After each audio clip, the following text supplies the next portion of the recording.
Hi everyone, welcome back to Salty Tarot. If you're new here, welcome. And today we are going to look at where is your connection headed. So your connection with the person in your heart or on your mind, where is that connection headed? So we've got 3 piles to choose from. We've got the Tarot of the Divine for group 1 with this lovely owl. Let's make sure you can see that.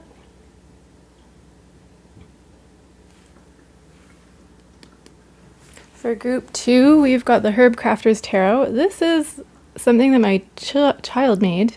I believe it's an earthworm or a snake. Could be a snake. In any event, it's some kind of earth creature. So I've paired it with the Herbcrafter's Tarot. So if those earth energies are resonating for you, this is the deck to choose. And then for group 3, we've got the Crow Tarot with this lovely little slice of crystal.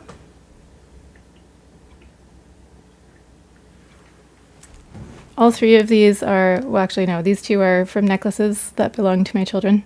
And then this is something my child made. So those are the piles. We've got some oracle cards pre-shuffled. So I'm going to do a little bit of an energy check-in with the oracle cards. And then we'll get into the tarot, and I believe we're going to pull some channeled messages after that. So yeah, if you scroll down in the description underneath this reading, there will be timestamps. So you can click on pile 1, pile 2, or pile 3 and jump straight to your reading, and we'll see you over there. Hello everyone who picked group 1. So we're going to look at your oracle cards. I've chosen 3 cards for the connection between you, and then a card for you and a card for your person, and then we'll get into your tarot. So your first card is from the Starseed Oracle deck, and it's You've Got the Love, Hadarian Energy, Codependency, and Boundaries. And then we've got the Bottle from the Audacity deck. And then for an angel number, we've got 333 with Support, Growth, Creativity, Joy, Community, Vision, Talents. And then representing you, we've got the Starfish. Representing your person, we've got the Dragon. So powerful energies right from the start here. Pile 1. I paused the recording to look into the cards and to make sure that I had sort of a formulated idea of what to say. And just at the end of that pause, I got up to make another cup of tea. And there are a few things that happened that I feel like want to come through. So the first is, I usually drink green tea with peppermint, and I like the bitterness of the green tea, and that's usually what I enjoy. And last night I made myself a chai, and I put some maple syrup in the chai and some oat milk, and it was so delicious that I thought I'd try the same thing again this morning. I think taking in the sweetness, like the amrita of life, is important. And so in that spirit, I made myself a cup of chai this morning. And so I was sipping the chai as I was going over these cards. And I finished the chai and I wanted another cup of tea. And I was just noticing and thinking about how when you drink something sweet, when you drink a sweet tea or consume anything with sugar in it, it leaves a bitter taste on your tongue. So it's sweet as you taste it, and then it leaves a bitter taste in your mouth. And then I was thinking how now I just want my regular green tea with some peppermint in it. And I was thinking about how, conversely, green tea, being a bitter tea, when you don't put any sweetener in it, it leaves a sweet taste on your tongue. So when you consume something bitter, it leaves a sweet taste in your mouth, a sweet aftertaste. So it's bitter as you drink it, but then there's a sweet taste left on your tongue. And I much prefer having that sweet taste after consuming the bitter thing. And I quite actually like the taste of bitter things, with the exception of, what is that vegetable in Japan? If I could remember, it's green and it's so intensely bitter. It is not something that should go in your mouth, in my opinion. It was fed to me as in its purest, most bitter form as a stew, because I had said that I liked bitter things. Anyway, there are limits to bitterness, but most bitter things are, they leave a sweet taste on your tongue afterwards. And so I was thinking about that in relation to the cards. Oh yeah, and the other thing that happened, which I haven't found a piece for yet, but I'll mention it in case it means something to you, was that while I was waiting impatiently for the water to boil for the tea, I found something else to do and went outside and flipped something that's out there drying. And as I stepped outside, my cats they've just become very proficient hunters in the place where we live now. And they had left a tail of something, and I apologize, I should maybe put a little trigger warning on this, but it was just like a reptilian tail, like the end of something, and it might have been a snake, or it might have been, there are some salamanders and lizards around, but it was like iridescent with a bit of like bluish purpliness. And so I have sort of a graveyard for the creatures that the cats leave lying around, and I put it in there. But it was beautiful, but a little grotesque as well. So I'm not sure how that figures in, except that it was reptilian and your person is coming through as the dragon. And so I don't mean to associate them with the grotesqueness or the death of it all, but the reptilian quality, like the beautiful reptilian quality, might be coming through here. And so for the relationship, you've got the love, Hadarian energy, codependency, boundaries. So the relationship is coming through as in two interpretations here. So these three cards together almost read as advice for you. So I'm going to offer that interpretation. But the intention was to pull them as the energy, the current energy of the connection between you and your person itself. And I do find sometimes that readers will go with the advice if that's, as a message for you that's coming through. And I think that's fantastic and valid, but I also want to challenge myself to apply these cards to the connection, since that was the intention. And so this one is, I'm going to read from the guidebook because making the connections will be easier that way. So the Hadarians are believed to be beacons of pure, divine, unconditional love who see love in all people and situations. As a result, they can find it hard to have boundaried, interdependent, healthy relationships because they only see the unconditional nature of those they meet. The lovers of the cosmos, they dive in fast. They're here to learn how to love while in a separate body, to learn to love the self first and then establish healthy relationships with others, to remember that the love they seek is already within them, that they truly do have the love all on their own. The message of this card is to review the ways you may need to establish healthier boundaries. Perhaps your relationship is codependent, you're losing your sense of self. Sometimes it says for starseeds, if they feel comfortable, they often dive in deep. But it's important to evaluate whether you're giving more than you receive. Do a relationship review and see what energetic agreements you've made, consciously or unconsciously. Acknowledge if there's feelings of anxiousness or powerlessness. If you don't feel like it's safe to relax and be you. Or places of inadequacy that you've used a relationship to soothe. Places of inadequacy within yourself that you've used the relationship to soothe and cover up. Do you lose yourself in relationships? If so, how? And how can you develop a deeper love for yourself? So that would be sort of the advice interpretation. For the relationship, I think there's a call for both of you to assess the boundaries within the relationship and sort of the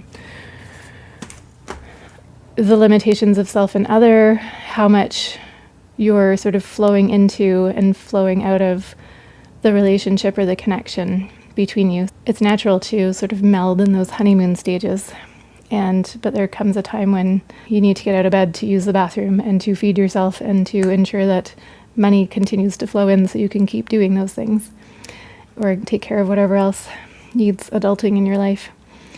And so it might be that there's The relationship itself is sort of going through a period of testing boundaries or figuring out what the boundaries are.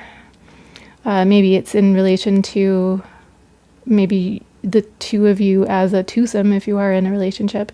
Maybe you have had flow boundaries that have been unclear or ambiguous with others in your life. So possibly like the two of you as a unit have been, sort of codependent with others in your life. If that's something that resonates, that might be a message for one person or a handful of people. If it doesn't resonate, then that's not for you. But if the other parts of that resonate, then this is your reading. With the bottle calls up your gifts, that your gifts are meant to be shared. So like a mother's breast milk, that there's things that are innately created within you that are meant to be shared out with the collective. So if that's, and there's a call here, so going with the advice interpretation, there's a call here to evaluate to what extent you're holding yourself back and to, step up and share those gifts. And so if you're in a relationship that is feeling codependent, there might be a call to sort of pull back enough selfhood that you're able to bring your gifts out into the world. Conversely, looking at it as the relationship itself, which was the intention for pulling these cards, perhaps the relationship has certain gifts that it's meant to be sharing with the world, and maybe there's been too much nesting, too much sort of being I don't want to say codependent necessarily, but like interdependent in, what is that? I don't mean interdependent with each other. I mean sort of focusing on the relationship or on the home space or on the unit that you form together to the exclusion of the outside world and to the exclusion of sharing of your relationship, of your selves with the external world. So maybe there's a balance or boundaries between yourselves as a unit and the outside world, that same, going back to the same message here. So there's something that needs to be sort of flowing outwards into the world. And then 333 with support. So growth, creativity, joy, community, vision, and talents. Seeing the angel number 333 is a sign that it's time to focus inward, work on your skills, discover your talents, and use your imagination. Unleash, so very similar message. Unleash your inner artist. Doing so will boost your self-esteem and sense of confidence. It does wonders for your sense of purpose and contributes to your community. So same message again. If there's, well, this is specifically saying focus inward, but the advice, of course, would be to focus inward on your own skill set, talents, whatever it is that you have to deliver to the world, and perhaps set boundaries within your relationship so that you can focus on delivering that gift to the world. Conversely, if it's the relationship that we're considering with this card, then it says focus inward, but I would take that as focus inward for the purpose of bringing your gifts forward into the world. So if there's something that maybe you've been working on a creative project together, maybe you've been spending too much time focusing on sort of home stuff to the, at the expense of whatever you're working on delivering to the world. So maybe there needs to be a little bit more emphasis on whatever that project is that the two of you together are working towards within your relationship. So if you're working on an art project, if you're working on for some reason I just keep seeing Burning Man art cars. If you are working on a Burning Man art car together with your person, then unleash your inner artist and bring forth those talents to the world. You're coming through as a starfish, and the starfish is just a very thrilling, exciting presence. I think the guidebook said something like, you feel like you're in the presence of divinity itself, but it can also be sort of gloss and shininess at the expense of depth. So it's like a very beautiful, joyful, exciting presence. And I guess the note of caution would be ensure that it's not remaining at the surface. So, again, going inwards and bringing up that depth. So I'm seeing that message sort of echoed here. And the dragon is it's in the spirit section of the deck, and the description refers to witness consciousness. So the dragon is like the self behind the self that walks with us, and awareness, basically. Like, it's the awareness of oneself. It's sort of the self that watches. Like, if you've ever stumbling over my words, but if you've ever sat Vipassana, for example, that would be the dragon energy. So it's like when you observe yourself rather than judging. So your person's coming through with this energy of perhaps being perhaps you shine in the relationship, and they're coming through as the one who watches and is holding that space, and just sort of, not judging positively or negatively necessarily, but just bringing awareness to the ways in which you shine, and both the benefits and sometimes the cost of what that shininess can mean. And let's see, is there anything else? It's third chakra energy, the dragon. So transformation. The dragon teaches us to surrender. So your person might be in an energy of surrender, or they might be holding that space of creating that sort of Shiva groundedness, so that you can surrender, so that you're not sort of, hopping from one shiny thing to the next shiny thing, but so that you can drop in and go deep and surrender to the flow, that tidal flow that's carrying you. So your person might be in an energy of holding that space for you, or perhaps in their own life generally, or within the relationship, that might be their role.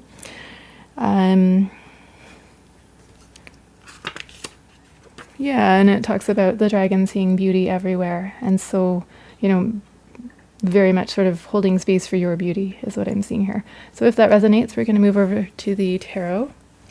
Just thinking about that tail again, and remembering that there are creatures that shed their tails. So let's hope it was a tail shed by a creature. It was right outside the door, and it was really beautiful. I just can't emphasize that enough. So, Spirit, could you please tune me into pile 1, the collective accessing pile 1, and where their connection is headed. And I should also say with that I live in a rainforest, so seeing anything reptilian around here is rare enough. I do live in a sort of dry plateau within the rainforest, so it's not unheard of. I've seen strange sort of amphibious creatures outside, but usually when it's wet. And there are certainly enough garter snakes that rustle around out there. There's a lot of rabbits and garter snakes.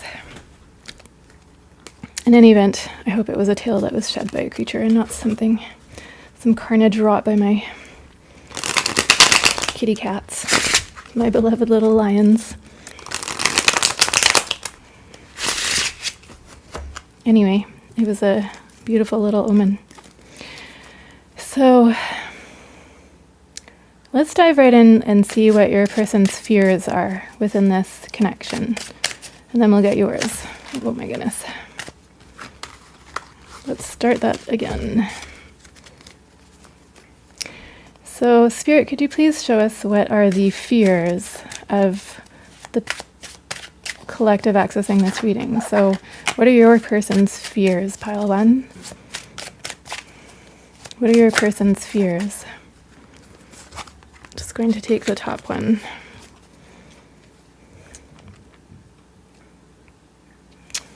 Can we get a clarifier for strength, please?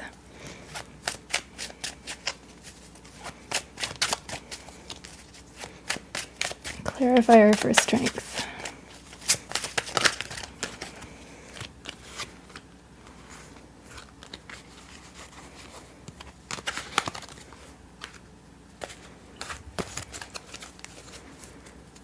Bottom of the deck, we've got the Ten of Swords in reverse.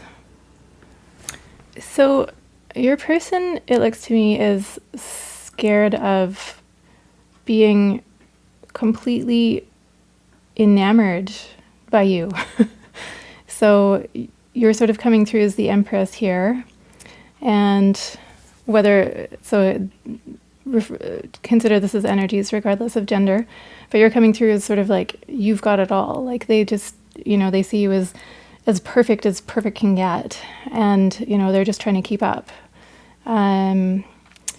They are trying really hard to hold back from sort of rushing in and just going towards you in a way that is, referring back to the Oracle pull, they're resisting being fully codependent or being completely just taken by you. Like they're so into you that they feel like they have to resist a little bit to sort of maintain autonomy, or just not sort of get in too deeply too quickly maybe, or have just to not lose their sense of self. And so I notice that Tamlin here is wrestling, looks like a lion with the face of a dragon. So it's interesting because it's almost like your person is wrestling themselves. They're trying to keep control over their own emotions or their own tendency to be carried away by you, by the connection, by how smitten they are with you. And so, I think that's a pretty relatable feeling, that feeling of just being so drawn by somebody that it's like that's all you can see, and you just, want to make sure you're keeping one foot on land to stay grounded and make sure that, that you're not, like they might be scared that this is an illusion, or they might be worried of becoming, just being so into you that they're dependent on you, or dependent on your affection or on your regard for them. So they're trying to sort of keep a little bit of distance within themselves from giving fully over into just being completely taken in by the relationship. I keep saying that phrase, like they're so into you and they feel like they have to keep a lid on it in order to function in daily life in the world. And in order to not, have their own heart completely broken, like perhaps they have felt these feelings before and just ended up in a really vulnerable position or had their heart broken. And so they're sort of just like clinging really tightly to keeping control over their own tendency to want to rush in and just, oh. So, yeah, let's have a look at what your fears are. What are your fears within the connection at this time? We've got 8 of Wands.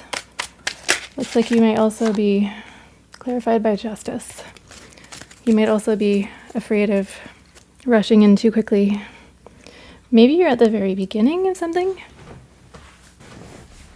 Yeah, so the 8 of Wands is definitely about very fast forward movement. So it could be about rushing into the connection. It could be about, so this bird here, Lenape, if I'm saying that right, it's lighting itself on fire in its haste to bring fire to the earth. And so it's not a phoenix, it's a rainbow crow, I think. The rainbow crow flies quickly to deliver warmth to the cold earth below, singeing his wings in the process. So it's a sacrifice of self in order to bring warmth to the frozen earth. And so you may have, in the past, I sort of am seeing this Queen of Cups coming through as you potentially in past connections. And so the Queen of Cups in reverse can be about a blocked heart chakra. If that resonates, it can also be about sort of like a little bit of emotional unreadiness, I'm going to say. It can be about kind of an energy of sulking or feeling not revered in the appropriate way, in the way that one feels like one should be, but sort of being in, like, almost focusing on the self as opposed to on the connection or on the other person. And so maybe you're concerned about rushing in too quickly because maybe you know yourself, maybe you know your own tendencies, and you're worried about sort of a karmic retribution if you find yourself back in those energies. So it's sort of like you want to bring in the warmth to the connection, but you're just a little bit wary of doing that in a rushing way that sort of, you don't want to skip steps maybe, or you're holding back a little bit, just out of concern that you're going to end up burned, basically. So it looks like both you and your person are having similar sort of like fear of moving too quickly. And again, with that codependence energy, that was sort of like the overarching energy of the connection. That's really coming through. Yeah, so I think what I'm seeing is that you're both, going back to the tea, you're both so, like, your connection is so sweet and delicious, and you're both fully pulled in by that. And for both of you, you've got this sort of sense of just wanting to make sure that you're staying grounded, that you're sort of aware that if you feast on the sweetness too much, then it will leave that bitter taste in your mouth. And so it's sort of like you're both wanting to make sure you're balancing out the sweet tea with the bitter tea, where, the bitter tea is totally delicious in and of itself, but it's like a more, you're wanting to hold on to realism, to kind of not consume too much of the sweetness all at once in order to balance out with a little bit of just that realistic perspective. So it's sort of like you've both been around the block, you're both fully in this, but you're, it seems like, we'll ask the cards actually, but it's like what I'm seeing so far is that you're both wanting to be a little bit cautious just because it is so sweet, because it's such an amazing connection, such as maybe you've never experienced with another person. And every now and then those connections come up in life, maybe once, maybe dozens of times, depends on who you are and what your path is in this world. And, when they do, they stop you in your tracks. So let's look at what their wishes for the connection are. Oh my goodness, things are popping out quick. Death. Okay, can we get a clarifier for death, please? So bear in mind that death in the tarot is about transformation, about a new beginning. We've got Hermit in reverse. Bottom of the deck, we've got Justice in reverse. Interesting. As one might expect from a dragon, there is huge transformation energies here. So either your person may feel like they have been wronged in the past, or they may feel like they have behaved in ways that were out of integrity for them. And they have a very, very strong desire. If you're not in contact right now, this is the first indication I'm seeing in this reading that perhaps this is a no contact situation, or a situation of like missing each other in the relationship, or, you're here for a reason. So there's always, something that drives us to seek out tarot readings. And your person is looking for, so if there has been, point being, if there's been a period of no contact or separation between you, your person very, very strongly wants to come out of that no contact, and they want to make things right. They either are feeling this can have two meanings in terms of, it can be a situation where they felt like something was unfair in the past. So maybe in a past relationship, if you're in a new connection, perhaps in a past relationship, they felt like something was unfair perhaps they were codependent in a past relationship, or felt that their partner was codependent. And so going into this, they want to make sure that that is not a factor.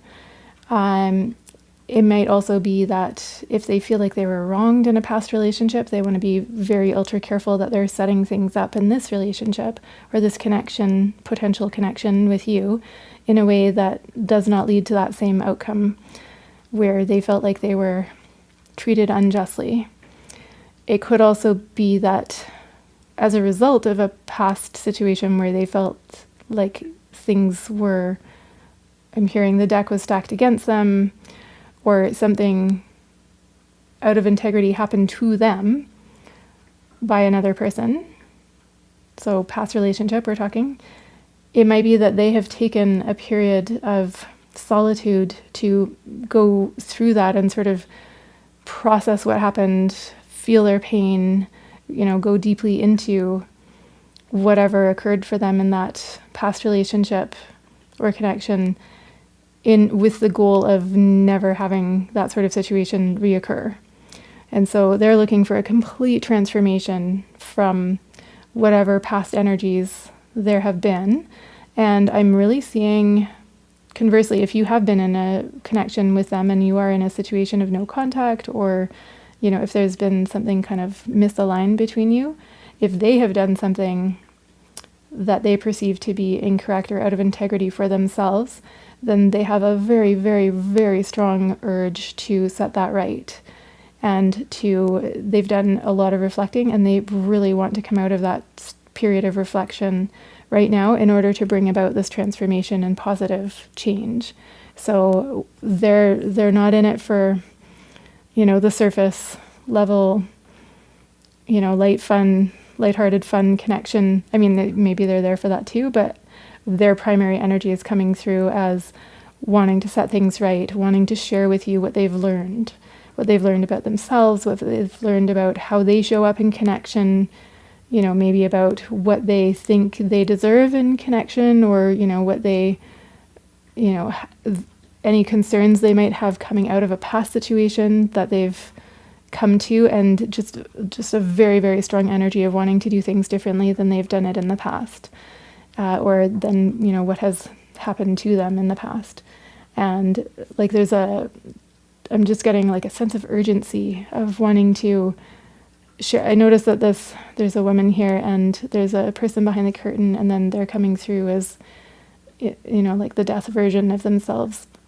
But over here we see flesh, we see humanness. So it's sort of like there's a perception of death, but what's actually behind the curtain is the real person in the flesh, like the actual living connection.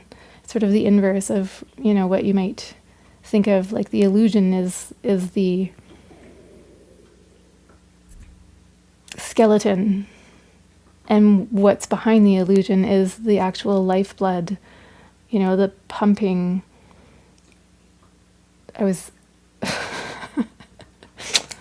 Yep. Can't say that. I was envisioning, blood pumping through the body, the whole body.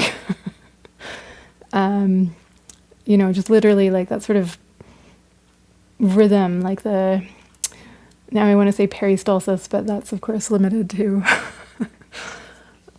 this is getting silly now, like the flow, like the pulsing that happens through the body as blood is pumped by the heart throughout the body.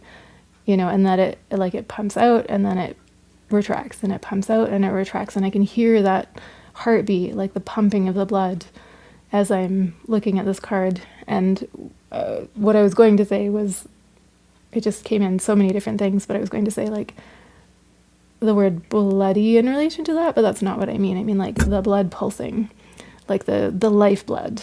Yeah, that's what I mean. Take that how it resonates, and with all the cheeky implications that I can't spell out on YouTube.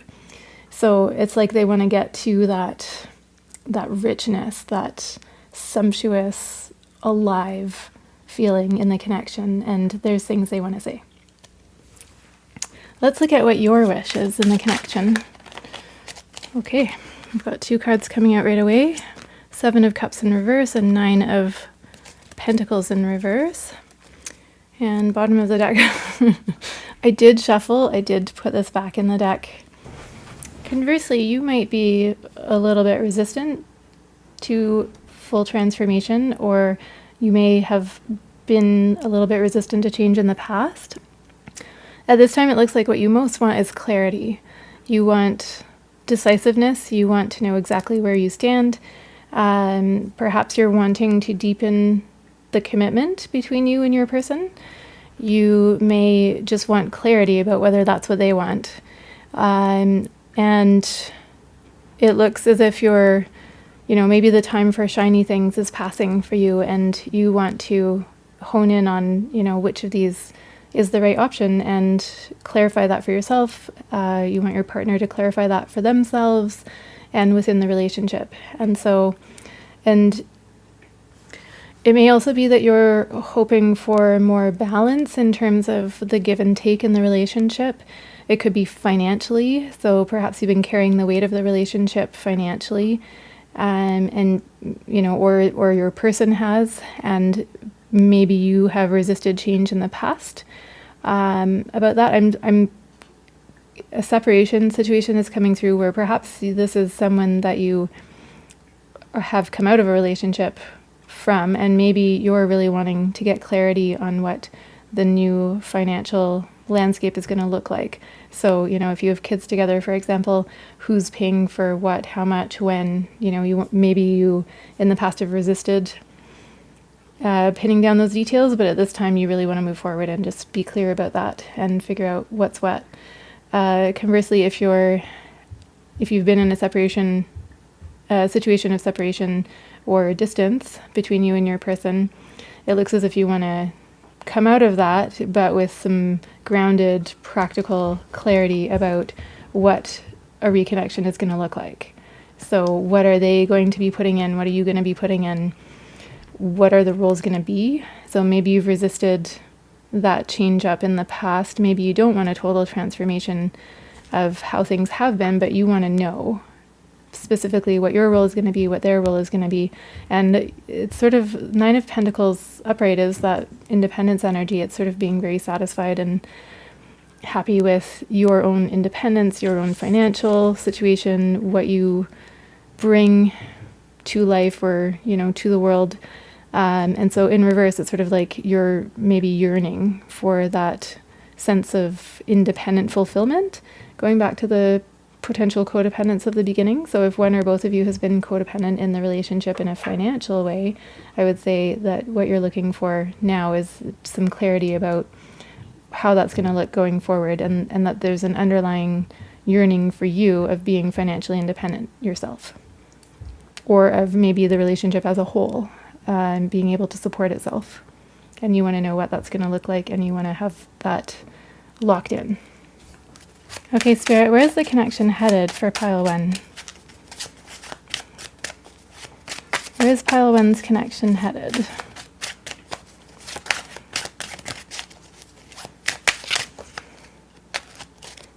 We've got the Tower in reverse.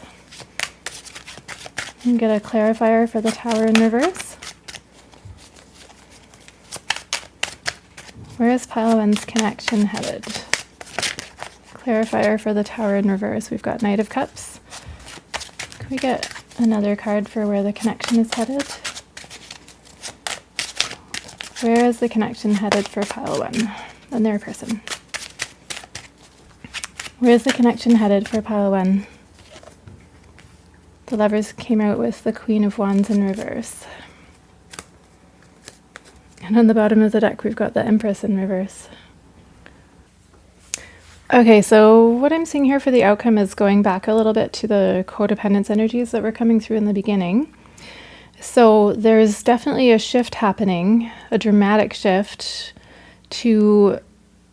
so if you were rushing in previously, that's going through a bit of a shift now. And so there's, again, that energy of sort of pulling back, reevaluating, assessing whether the relationship has healthy boundaries, whether each of you is contributing equally to the relationship. It looks like that's the process that's happening right now. There's also a call here for ensuring that if you are proceeding together as a couple, that you're making sure that you maintain relationships with people outside of the relationship. So again, that sort of need to, it's almost like this is coming through as advice. So the need to ensure that the relationship is taking care of itself, that's this part, but that also the relationship is not becoming isolated from your other connections, your and your partner's other connections in the world. And, you know, there's sort of a hibernation energy to this Lover's card. But with the Queen of Wands in reverse, I'm seeing like the Queen of Wands needs that human interaction, connection, socialness. And there's sort of like a note of caution here of not getting too wrapped up in the relationship that you're out of step with your wider community. So being in a connection with somebody else, you know, even no matter how enamored you are of each other, you need community support in order for that relationship to be sustainable, to have longevity. So it's almost like advice here to ensure that the relationship and each of you as individuals are tending to the other relationships in your lives.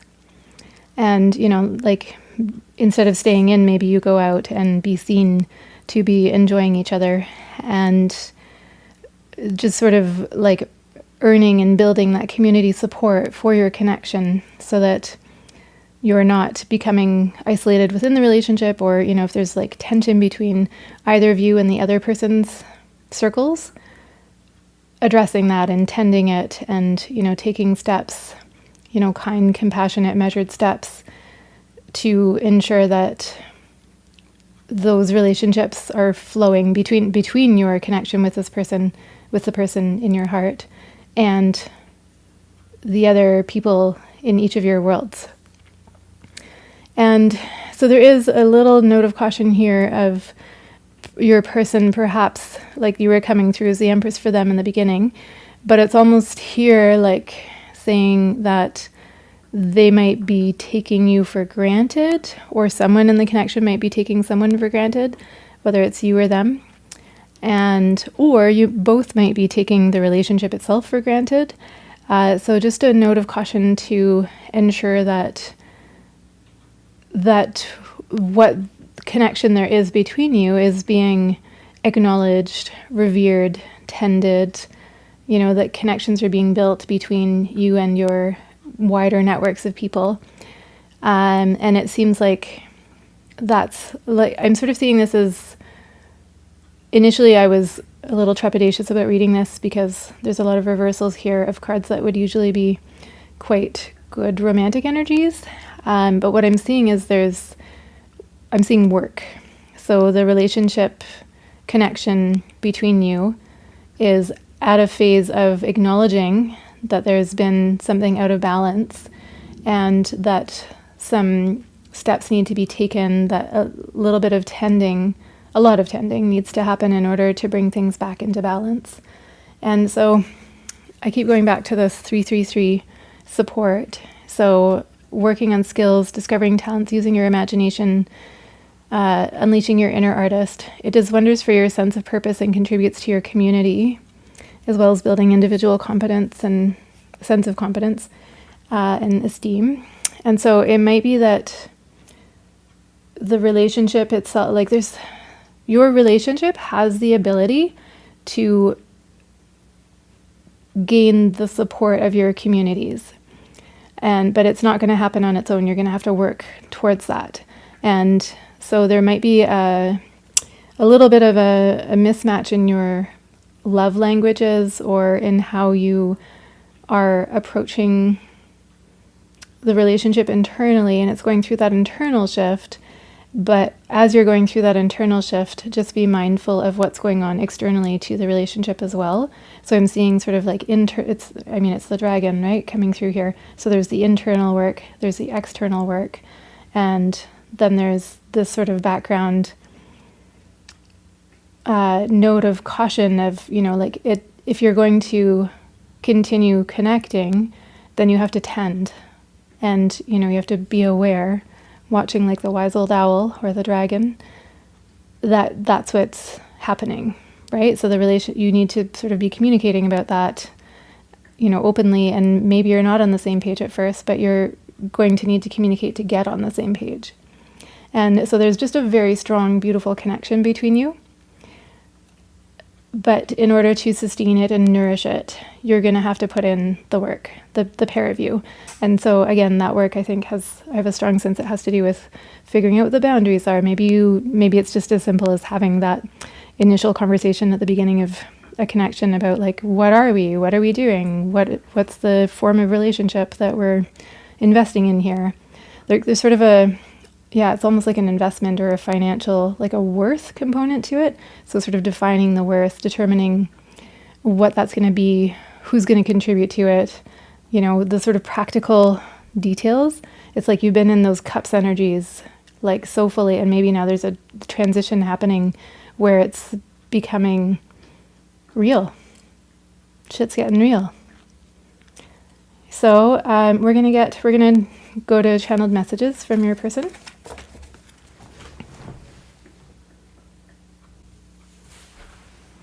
Okay, let's pull some. We'll start with the Hidden Truth Oracle. I had to extract the Hermit Tarot from underneath my little lion, my little kitty cat.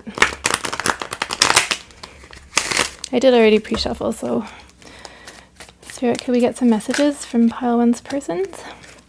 I wish I could share my good news with you. I love you. So maybe you are in a situation of no contact. I'll get a couple more from this deck. I'm going to put this back. Messages from pile one's person, please, Spirit. The person in pile one's heart or on their mind. Enthusiastically in their heart, I would say. I bury myself in work to forget you. With this one, I'm really seeing that message of, in the beginning, like they're really wishing they could communicate to you about something that they have realized, or the processing that they've been, whatever it is that they've gone deeply into, and the epiphanies they've been having. If you are in a no contact situation, then it looks like they're sort of trying to maybe detach from their emotions a little bit by focusing on distractions. Okay, any others from the Hidden Truth Oracle? We'll take that one. I wish things could be different. Bottom of the deck, we've got you came closer than anyone. So we'll put that down here.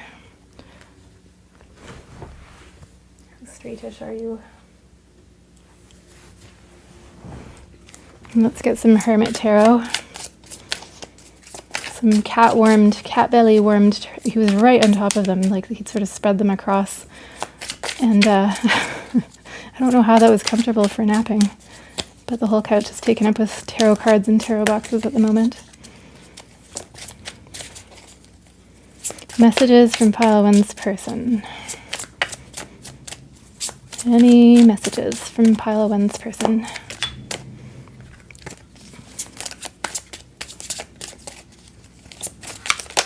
Ooh. Okay, this one popped out when I was shuffling. It was on the bottom of the deck. We'll put these back. So love is the answer. I just dream and wish for everything. I'm too afraid to talk to you. So even if you're together now, if you're in contact, then it may be that your person's struggling to have that conversation of depth. You have so many choices and options, and I just wish things were different. Aw, so that's coming through twice. And bottom of the deck, we have, never mind that.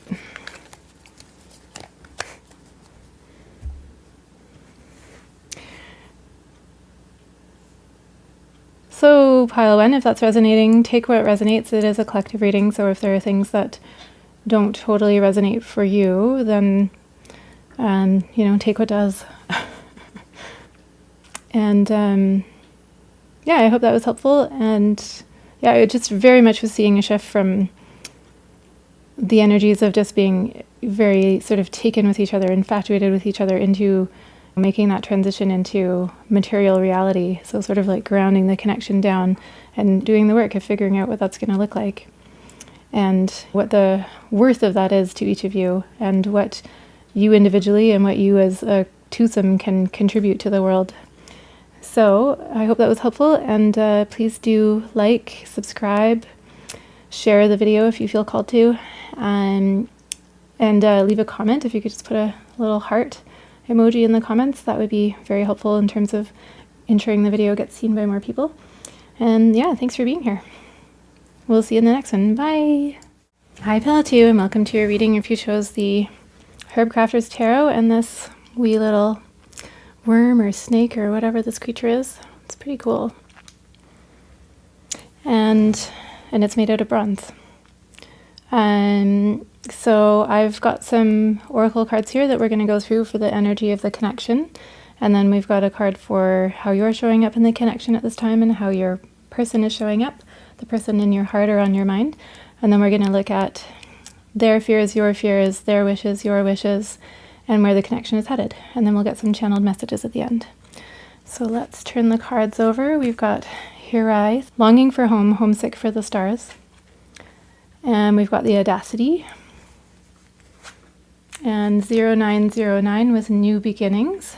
Great chance, opportunity, courage, accomplishment, endings, conclusions, big love. And then for your energy, we've got the Beaver. And for your person's energy, we've got the Black Egg. There is a concept in Starseed lore of a feeling of homesickness for a place that one has never been in this lifetime, in this incarnation. And so that sense of homesickness, or just sort of a longing for something beyond this earth, is what this card is calling to. And I will say, to interrupt myself, that so one thing that I came up against in pile 1 was that these cards can represent you, or they're sort of almost coming through as advice for you, is one interpretation. Like there's an individual interpretation for these cards. But my intention was for this to refer to the connection, the energy of the connection. And so I'm going to give both of those interpretations, because the descriptions of the cards refer to sort of an individual interpretation. But I'm also trying to give the interpretation of this as the relationship's energy, or the connection's energy between you and the person in your heart or on your mind. And so the guidebook says, you're being called to anchor all of your presence, your personality, your soul, and your spirit in the here and now, to fully commit to living this life right now, to commit to putting 2 feet completely in. And so it may be that you are being called to anchor your presence on earth, down into the earth. You're coming through as the Beaver. And so it's interesting that these 2 cards line up here. So I don't think you're having any problem doing that. Your Beaver energies could be out of balance potentially, but you definitely have the ability to do that. So I'm not seeing any real difficulty there, except if you haven't been doing that, then this is a call to do it. And there might be a longing for, it's like you're homesick within the relationship for a home that you have not created together, if I could put it that way. So it may be that you're crushing on someone. It might be that you're at the beginning of something and sort of leaping ahead 10 steps in your brain to what the wedding is going to look like. This is sort of a call to slow down and root down into the here and now, the material. And if you've been doing that as a twosome, then it might be that this is a call for you both to sort of take the relationship at face value, the connection between you at face value as it is right now, and not to sort of be 10 steps ahead looking into possible futures. And it could be that you're being called to commit to each other. That's one interpretation. How can you commit more fully to your connection with this person? Is there something that you can do that would help bring it through into the material realm just a little bit more than it already perhaps is?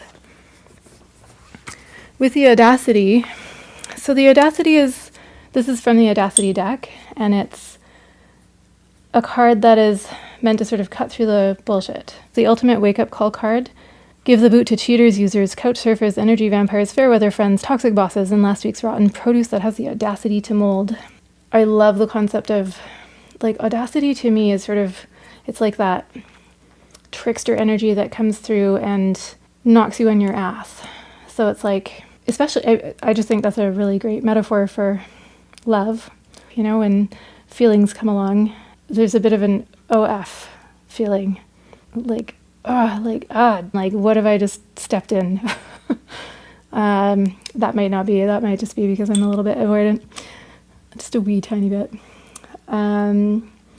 So that might not be your experience, but in any event, this card is sort of like, you know, you're having a happy flower, sunshiny time, and then along comes the skeleton bringing and rowing in a storm cloud right through your good time. And so it's sort of meant to humorously pick out like, oh, the audacity of this skeleton coming riding in and sort of blackening my good time. But to my mind, that storm cloud, it's a way of describing love. Perhaps this resonates for you, perhaps it doesn't. If it doesn't, leave it. But if you're here watching my channel, then it's possible that this is something that is resonant for you. You know, like sometimes love comes along and it feels like a storm cloud. It's like crackling with electricity, and it's like sending jolts of lightning right through you, and it's clearing out what doesn't serve, and it's clearing, you know, like creating that open channel to bring in what does serve. When feelings happen, you're vulnerable. You care. You're open to another person and their reactions to you. And that can be a very scary place to be if you're somebody who, for example, enjoys their independence, enjoys, you know, creating their own good time. And sort of like some of us try to like blow away the storm clouds. And of course that's ineffectual because feelings happen. When they happen, they happen. If you're in it, you're in it. And so it's sort of like the connection between you may have knocked you on your butt. Or it may be at a place right now where it's like the feelings have happened and now you have to find a way to root them down, to anchor them into your day-to-day routine, your daily reality. You know, like how, like now that this has happened, how do you incorporate that? How do you integrate it into your life? And so, and it may be that you are in an established connection and that this is a new phase of the connection. Like maybe you're realizing yet deeper levels of emotions, or, you know, maybe your person is coming along, sort of throwing a monkey wrench into your long-term plans, or, you know, like when we connect with somebody, it's like if we want to continue connecting, we can't just think of ourselves anymore. We can't just think of our own, you know, 5-year plan, 10-year plan. Like there's another person's needs, wants, you know, life to take into account, and you have to sort of integrate those two things and figure out a productive way forward. I'm making that sound really difficult, and I think for a lot of people it is not. For some of us, you know, again, people who are committed to their own autonomy, it can be a little more difficult. And if that's you, then you will know. It does look like you're very, very good at creating the life that you want and working towards it. Maybe not with the initiating so much, but you're very family oriented. You're committed to hard work. Like this is kind of a Taurus energy, this beaver card. So it's like you may not start the thing, but you finish the thing. You keep it going. Like you ensure that the steps are taken. You're deeply committed to sustaining, nurturing, building, and your person is coming through. Sorry, I just skipped ahead here. So let's go back to the new beginnings. So great chance, opportunity, courage, accomplishment, endings, conclusions, big love. Look out for an opportunity that might be a game changer. You are completing something major. It feels good to level up, huh? Close the old chapter, a new adventure will unravel. And unravel is definitely the feeling coming through from the Audacity card. So whatever you have been working on, maybe it's time to, you know, put the finishing touches on that so that you can create space for this new thing that might be coming in, or this new phase within your connection that may be coming in for you. And, you know, if we're living a life of clutter, it's like there's no room for that new stuff to come in. So similarly, if you have the clutter of past relationships in your energy and you haven't done any work to clear those, there are literal yoga exercises that you can do that feel great and get your body singing, and also are meant to cleanse past energies. There might be a call to do some of that. If there's something that's dragging you down within the connection, like not coming from within, but something from outside. So maybe the connection's swimming along wonderfully, but there's like something pulling, like if you're in, for example, litigation versus an ex as you start a new relationship, and kind of like pulls you back into the past stuff, even as you're like trying to move forward with your new happy life. Sort of like take care of that.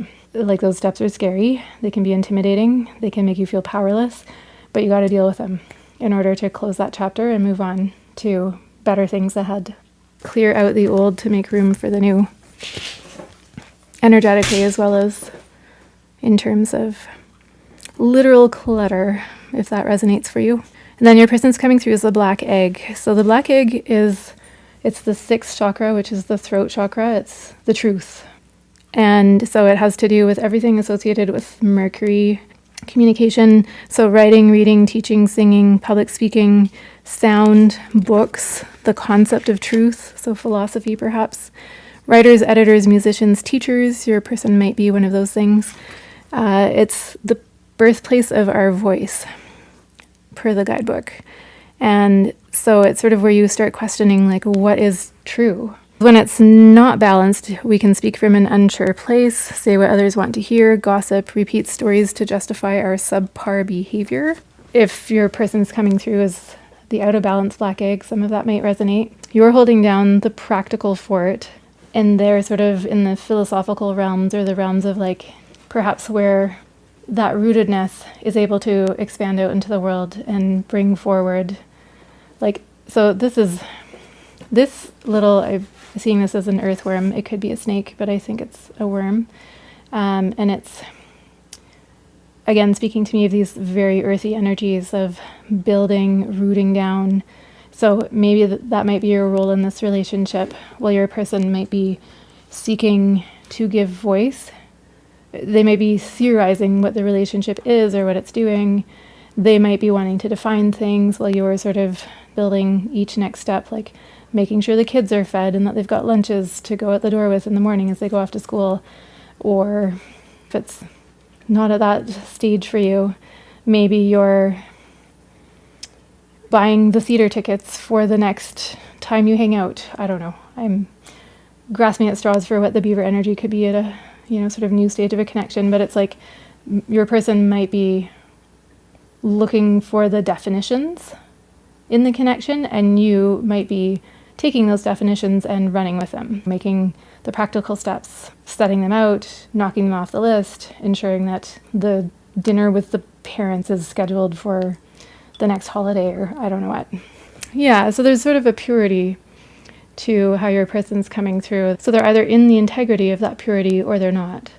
And if they're not, then there's a call for them to level up and be in those energies of truth, sustaining truth, identifying truth, holding with truth.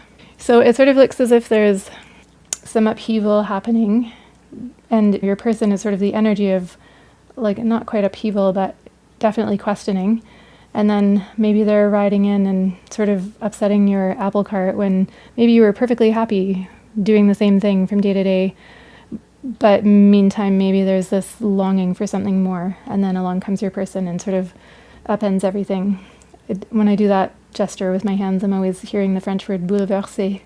So it's like they've come along and like they've bouleversed your world.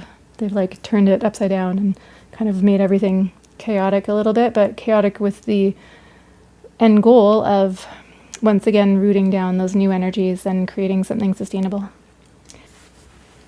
Okay, so we're using the Herbcrafter's Tarot, so let's have a look. I've already pre-shuffled and shuffled again.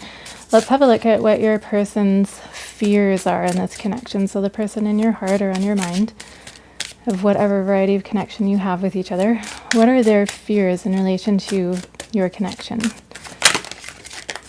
We've got Ace of Air, which is swords, Ace of Swords with the arrow, Ace of Fire, which is wands with mullen in reverse, and the Page of Wands Key of Fire with California Poppy in reverse.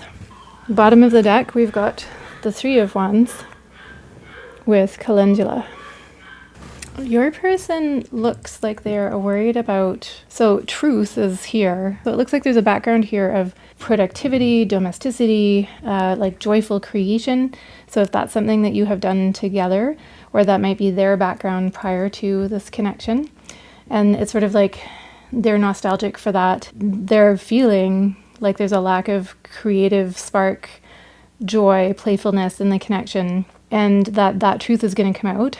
Or they're concerned that the truth of the connection might turn out to be that there's sort of like doldrums, mundanity, like a lot of work and no play. That's what they're fearing here, is sort of the lack of that creative spark that has given them joy in the past, would be my interpretation of this.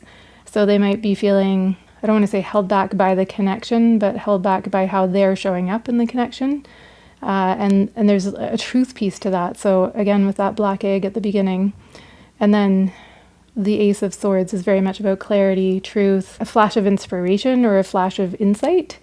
So it might be that they've had an insight about what they're perceiving as a lack of those energies in the connection, or in their life, maybe in themselves, and they're maybe concerned about that coming to the surface. Okay, we're going to look at what your fears are in the connection.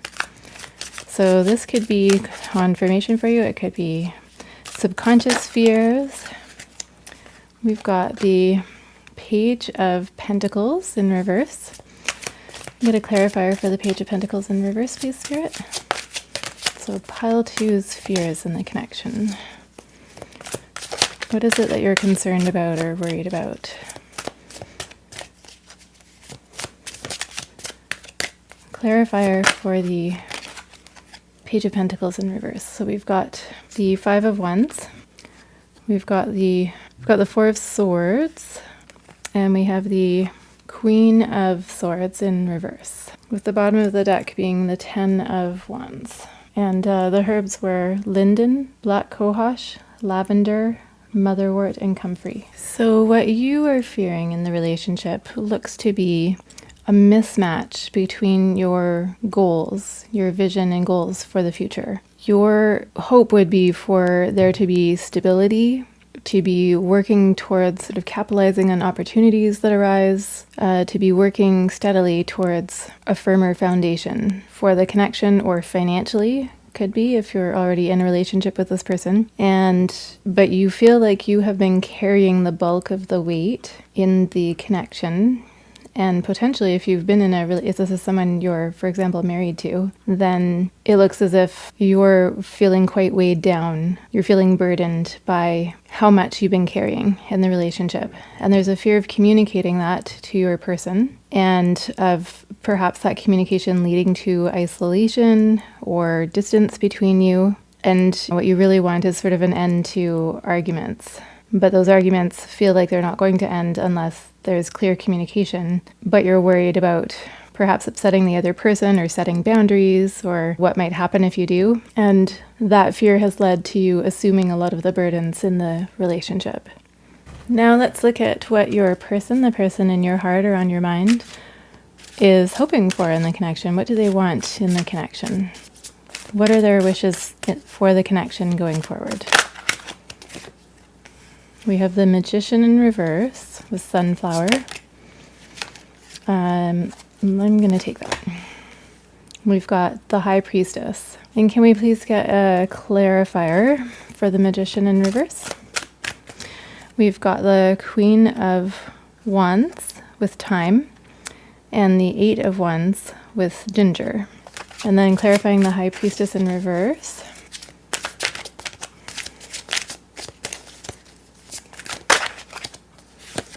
We have Plantain with the Ace of Cups in reverse. And on the bottom of the deck, we've got Nasturtium, Six of Wands in reverse. So I'm finding this really interesting in how the cards have come through, in particular because we have the Magician and then the High Priestess. The Magician being card 1 after the Fool, which is 0, and the High Priestess being card 2 of the Major Arcana, or of the deck as a whole. And both in reverse. They came out as two things that your person wants. What I'm seeing here is it's almost as if the way it's coming through, it's almost like this is your person and this is what your person wants from themselves in the connection, and this is what they want from you, and this is the background energy. These energies could refer to what your person wants from themselves. These energies could refer to what your person wants from themselves. These energies could refer to what your person wants from you or from the connection or from a connection. And similarly, these energies could refer to what your person wants from you, from a connection, from this connection. So the Magician upright refers to harnessing one's resources to create a specific outcome. And this is in a positive way. So taking advantage of the opportunities, the skills, the knowledge that one has, and using them for fruitful purposes. In reverse, it can refer to either being blocked from doing that, or it can refer to manipulation, deceit, using sort of nefarious means to get what one wants. And so in the context of a romantic relationship, it could be like manipulating a situation in order to bring about a desired outcome. If that is what has occurred, and I will add a really big caveat here that if this is what has occurred in your connection, you're probably already aware of that. If it's not resonating, then it's not resonating and it's a message for someone else. So, but if it is resonating for you, if that's something that feels like it has gone on, if you feel like there's been shadiness, or if you just feel confused in the connection and not sure where your person has been coming from, that can be an indicator that maybe something like that has occurred. But what I'm seeing here is as a desire, as a wish for the connection, your person wants to come out of those energies. And so it could be that your person has experienced something like that in the past from past partners. It could be, as I said, the energies could be flipped and maybe they feel like they've been manipulated in the connection. Again, if that's something that resonates, you would have a well-developed sense of that, you know, either as what they think about things or as something that has actually occurred. So if either of those things resonates, take that message. So what they want in that case would be to not be subject to those energies. So they either want to reverse any manipulation that they've done in the connection or in past connections even. You know, maybe this is like tendencies that they are aware of in themselves, or they want to not be in a connection where those things are arising and happening to them. So maybe they've been the object of manipulation in past connections, and they want to not have anything to do with that dynamic anymore. And either way, it's something that they want to leave behind. So in the background, it looks like there's a fear of what other people think of the relationship, a fear of being judged on the basis of the relationship or because of the relationship. And so whether that's something your person that is alive for your person now in this connection, I would say is unclear, but it's something that is a motivating background energy. Maybe they've never been in a stable long-term connection with somebody. Maybe they still have that sort of, I'm picturing like, and regardless of the gender of your person when I say this, but that kind of like adolescent boy, like, you know, like Grease, like John Travolta in Grease, just kind of like fronting for the friends, like, oh no, I don't actually want a connection with somebody. I'm going to pretend I'm super cool and don't want anything, but betraying oneself in the process. Or maybe there's something specific about this connection or a past connection even, or relationships in general, that is triggering for your person insofar as they're having issues with being seen to be vulnerable, I want to say, or to be in this connection with you, specifically if that's what resonates for you. It feels like there's like some kind of embarrassment or just a fear of judgment from other people. Could be friends, could be family, could be public, the public eye, if one or both of you is in the public eye. So with the High Priestess, I'm going to jump over here for a sec. The High Priestess in reverse is coming through as your person wants to reconnect with truth and with integrity. And potentially in a partner, they want someone who is expressive of their emotions, but they're hoping for openness and clarity. And so because they were coming through as the black egg earlier, the truth element of this High Priestess card really resonated for me. Almost seems like your person is rejigging their relationship to truth at this time, and especially with the Magician in reverse here. If that's an energy in which they have shown up in the past in this connection, or in their life in general, in other connections potentially, as a pattern that they're aware of in themselves, they want to get right with that.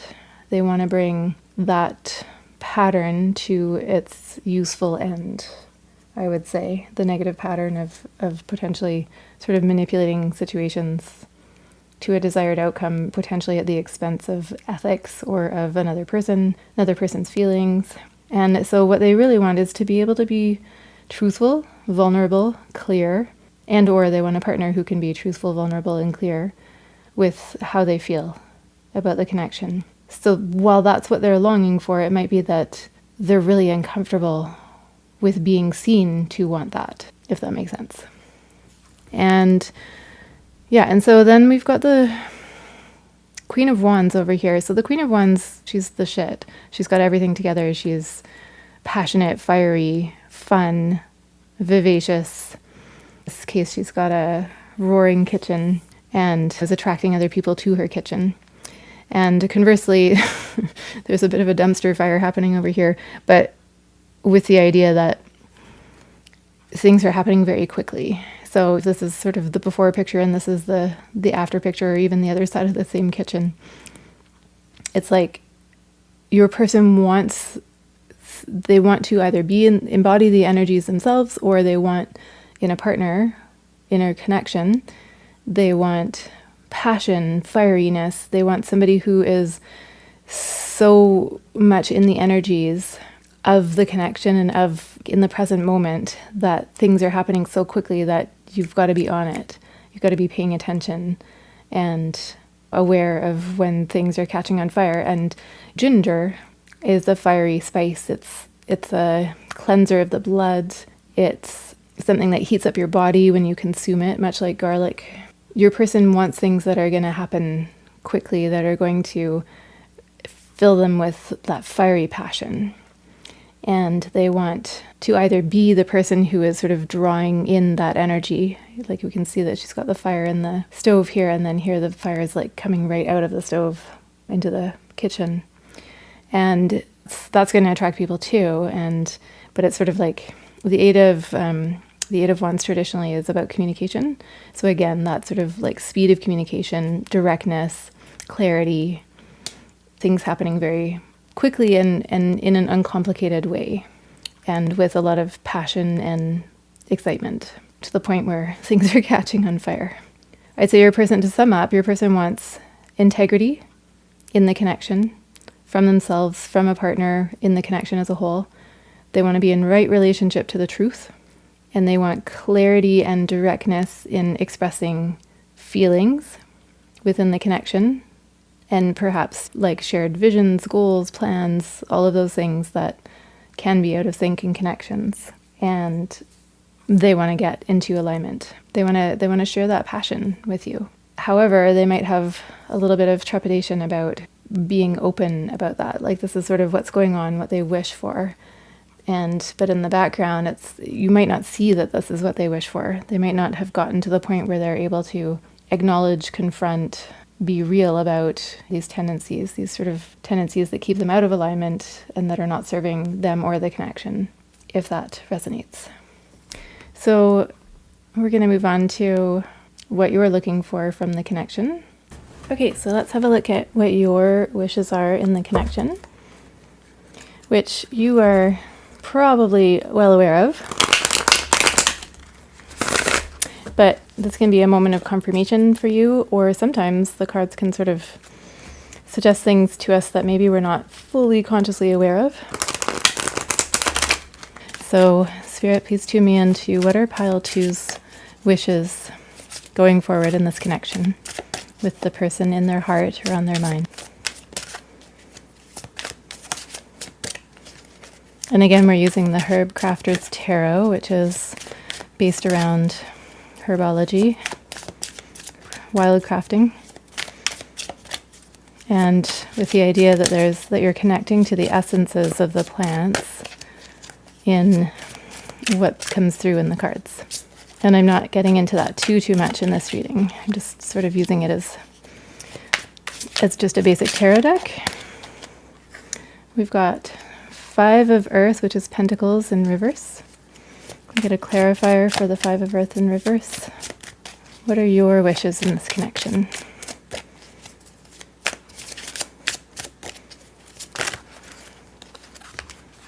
Quite a few came through there. I'm going to take them. Bottom of the deck, we've got Strength in reverse with Garlic. So as clarifiers, we've got the Empress with Rose. We've got 2 of Pentacles, Witch Hazel. We've got the Ace of Cups with Plantain. And we've got the Madre of Earth, which is the Queen of Pentacles, with Creosote Bush. Okay, Pile 2, so it looks like you are... So with the 5 of Pentacles, there's a suggestion of having been through a difficult time in this connection. So you might be out of contact with this person. You might be going through difficulties or having just gone through difficulties with them. And it looks like what you most desire is to come out of that difficult period.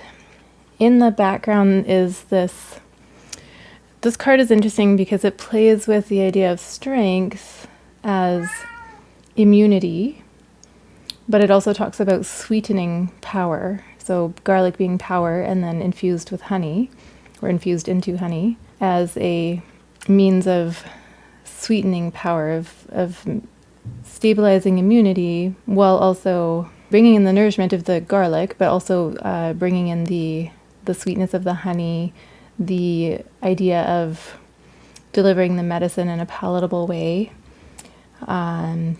with that, the nurturance that comes with the honey. And so strength in reverse can suggest, what's coming through in this context is vulnerability. And I'm picking up on that partly because of the Empress being the rose here, and that's modifying this desire to come out of conflict. So what you are wishing for in the connection is that, I'm actually going to read from the guidebook for the Empress a little bit, because it will make sense of what I'm trying to say about the garlic here. So, be vulnerable yet strong, nurture love and compassion, see beauty and abundance in every stage of life. Healing the heart heals the world. Learn to be vulnerable yet strong, like the delicate petals of the rose protected by thorns. Roses uplift the spirit and inspire love. Embody sensuality in bold, vibrant ways. Let creativity and abundance flourish around and within you. Wild roses are prolific, creating food, medicine, and shelter for all who encounter them. As all parts of the rose contain medicine, every stage of your life finds passionate expression. Create, make, love, play. So it suggests that what you're seeking, the next sentence, is a fertile, generative time. And so that you're hoping for a time of, again, this sort of nurturance of, there's the protection and there's the sweetness. And in both cases, there's a strength and a passion coming through. And with the 2 of Pentacles in reverse, it suggests that maybe there's been a little bit of chaos or instability, and what you're really wanting is to root down into that stability. And with the Ace of Cups, you're looking for that to come through in a way that is loving, tender, creative, intuitive, but also with the Queen of Pentacles here, just very stable, like with some stability and the ability for you to feel stable in yourself, and possibly with financial stability. If finances have been an issue between you, that's coming through here a little bit as well. There's a lot of Pentacles cards on the table here, and then 2 major arcana, and then a Cups card.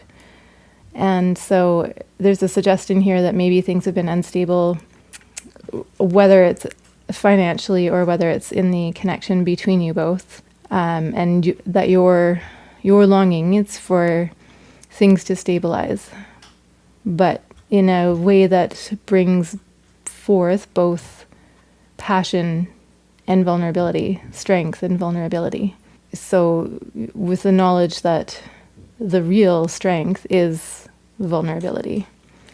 And so you're wanting a person who is stable enough to hold both of those things. You're wanting your person to bring in that stability, or you're wanting to bring that into the connection. Okay, let's have a look at where your connection is headed. I'll just give these one more shuffle because I feel called. Just FYI, I've been shuffling off screen for the most part, for the purpose of making things a little speedier. Spirit, where is pile two's connection headed with the person in their heart or on their mind? We've got the Knight of Pentacles in reverse. Where is the connection? Where's pile two's connection headed? Got maybe one or two more cards and then some clarifiers. Okay. So we have two cards coming out here that came out together. So we've got the Hermit. This was Yucca, by the way, and then this is Uznia. And then we've got the Seven of Pentacles in reverse with Oak. We got a clarifier for the Knight of Pentacles in reverse, which is the Adelita of Earth. Uznia is a cool one. I haven't had that one come out before.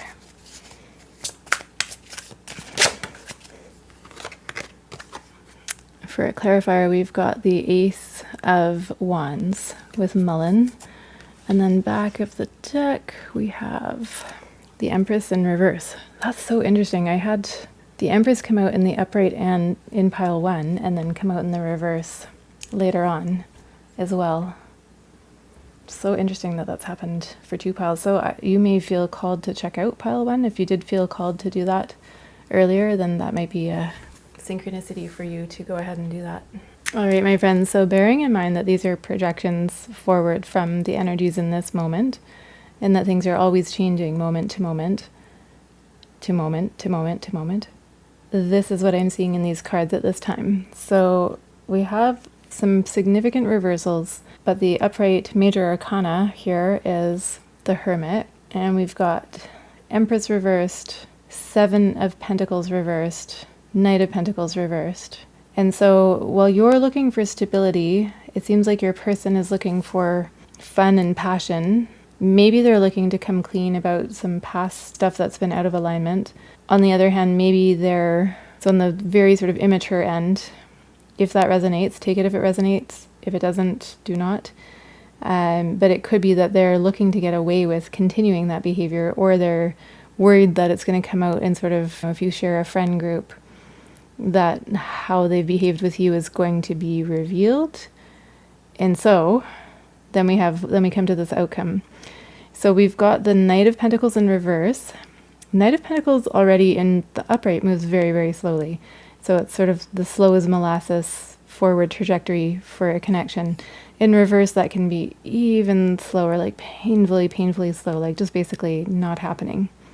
So forward motion is just almost imperceptible.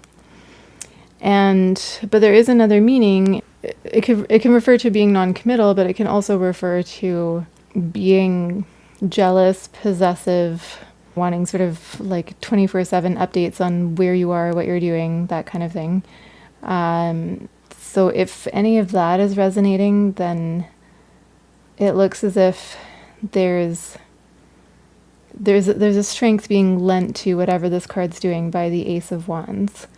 And so it's either going to be exceedingly slow, exceedingly non-committal, or, it might just be that what you're wanting is like this pentacle energy of, firm foundations, taking practical steps, do the things that need to be done in order to sustain the connection. But you're the only one, you're the beaver, you're the only one doing those things. You're feeling burdened by it, the Ten of Wands. There's passion here, but the passion is one of you is coming through as sort of dissatisfied earth, and the other one's coming through as satisfied fire. it's almost like this is at the expense of this. So the satisfied earth is being accentuated by the satisfied fire. And so it might just be that there's like a passionate connection, but there's just no staying power. There's no longevity. There's nothing at this time. It doesn't look like it's building to anything. The Hermit suggests a time of contemplation, of pulling back, of walking a path alone. Yeah, it's funny. I think I've got some usnea right here, actually. Can't remember if this was... It's dried out now, so I'm not totally confident in saying that, but I think that's a little piece of usnea. Usnea is old man's beard. It hangs down from the trees and it falls from the trees. It says in the guidebook that it grows where the air is clean. So I suppose the air is clean where I live because there's a lot of it around. And this is a wreath made out of usnea. And it is a powerful medicine, like everything in this deck. But it can be used for health and healing in winter months. And as can mullein. So mullein is an expectorant, meaning it brings everything out that needs to come out when you're sick. And I believe usnea is similar. And so then we've got the Seven of Pentacles in reverse. Seven of Pentacles is building energy, putting in the work, waiting for the harvest. In reverse, it suggests that it's like the harvest is not coming or is slow to come. Like it's sort of this, both these earth cards being in reverse concerns me and as an outcome. And so it's sort of like there's no incentive to work on the connection per se, or work on the, like there's sort of a hermitude happening and there's no incentive to come out of that hermitude to build the connection. There's room for contemplation, there's room for passion, but there's no room for actually building, is what I'm seeing here. And that's sort of accentuated with the Empress. The Empress can be an overgiving energy.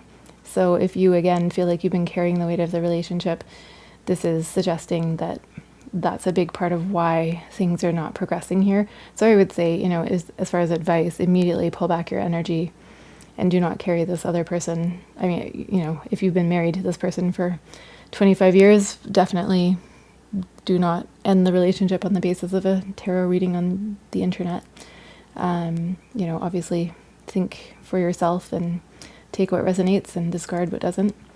But if this is, a newer connection where you can kind of see the warning signs that you're going to be carrying things forever, if you continue with this person, then you might want to consider whether that's a dynamic that you want to be giving yourself to. And, you are the Empress. You don't need to be carrying this other person on your back, even if there's good chemistry. Even if the chemistry is great, if you're wanting to build, it looks like they've got some healing to do. They need to get in a right relationship with truth. Their only interest seems to be passion. And you're the Empress. This is you. And you've got to be free to be that Empress, to come through as those energies of nurturance, of sweetness. That's got to be landing and be valued. And so you have to evaluate yourself, first of all. So I'm going back to this card now. New beginnings, great chance, opportunity, courage, accomplishment, endings, conclusions, and big love. And it says, I'll just read it again. Look out for an opportunity that might be a game changer. You are completing something major. It feels good to level up.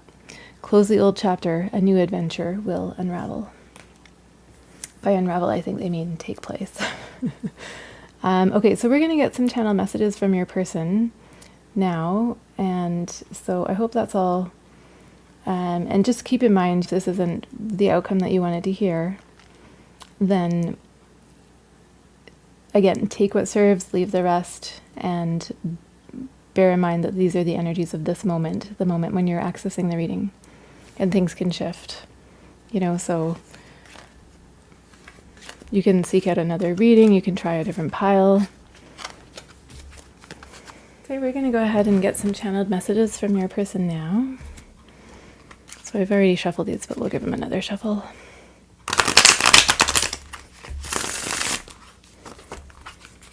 One more.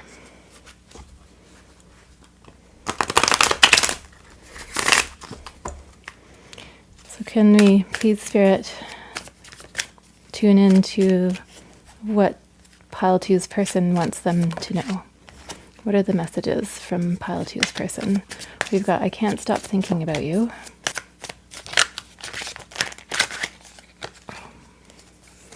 We've got, I wonder if you are happy without me. A whole bunch came out, so let's move these over. Can't stop thinking about you. I wonder if you are happy without me. Just being near you is intoxicating. I want to be more than friends. I lost myself for a little while. I know I messed up everything, and I'm so attracted to you. Bottom of the deck we have I love you. So we'll take that too. It is about to get covered over by the other deck though. So if you want to take a screenshot, now would be that moment. Okay, so any messages from the Hermit Tarot from Pile 2's person?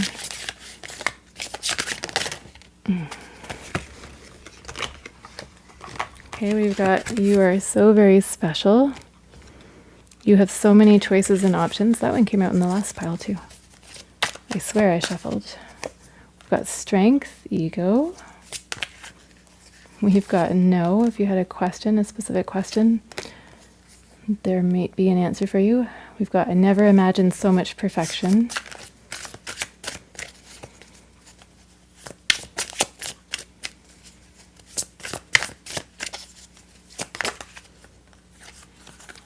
We've got, your family won't like me.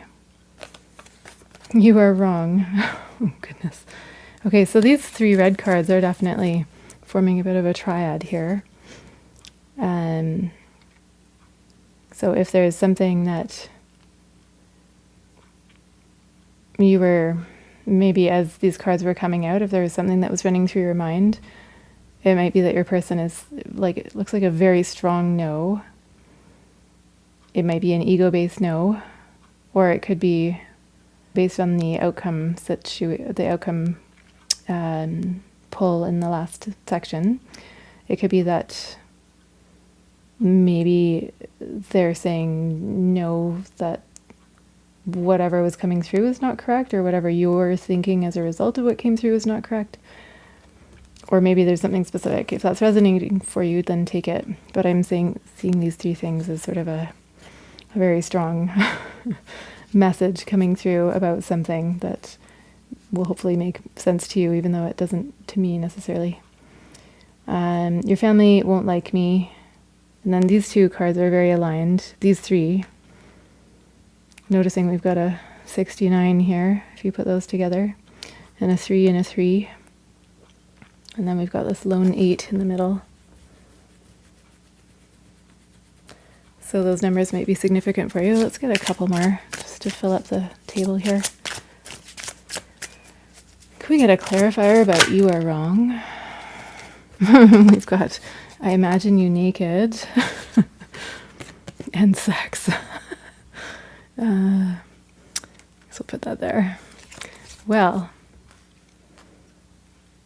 so if those were meant to be clarifiers for you are wrong, if you were feeling not desired by your person, then I would say they very, very much desire you. And on the bottom of the deck, we've got, I want you to choose. So I'm going to leave it there. Pile 2. I hope that is helpful. I hope some of this resonates for you.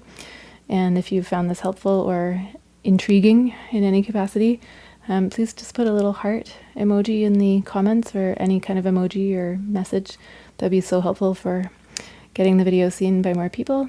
Please do like, subscribe, share it with your networks, and yeah, we'll hopefully see you in the next one. Thanks for being here. Bye. Hi Pile 3, welcome to your reading. If you chose the little slice of, I'm seeing now that it's druzy quartz. It's got a little bit of sparkle and shine inside there. And the Crow Tarot. So we're just going to move the tarot over. We've got some oracle cards here that we're going to flip over, and so these 3 are intended to represent the energy of your connection and be a bit of an energy check-in. Then we've got a card for you and a card for your person. as you're showing up in the connection currently. And so we're going to look at that, and then we'll look at their fears in the connection, your fears, their hopes for the connection or wishes, your hopes and wishes for the connection, and then we'll look at where the connection is headed. And then we'll get some channeled messages at the end.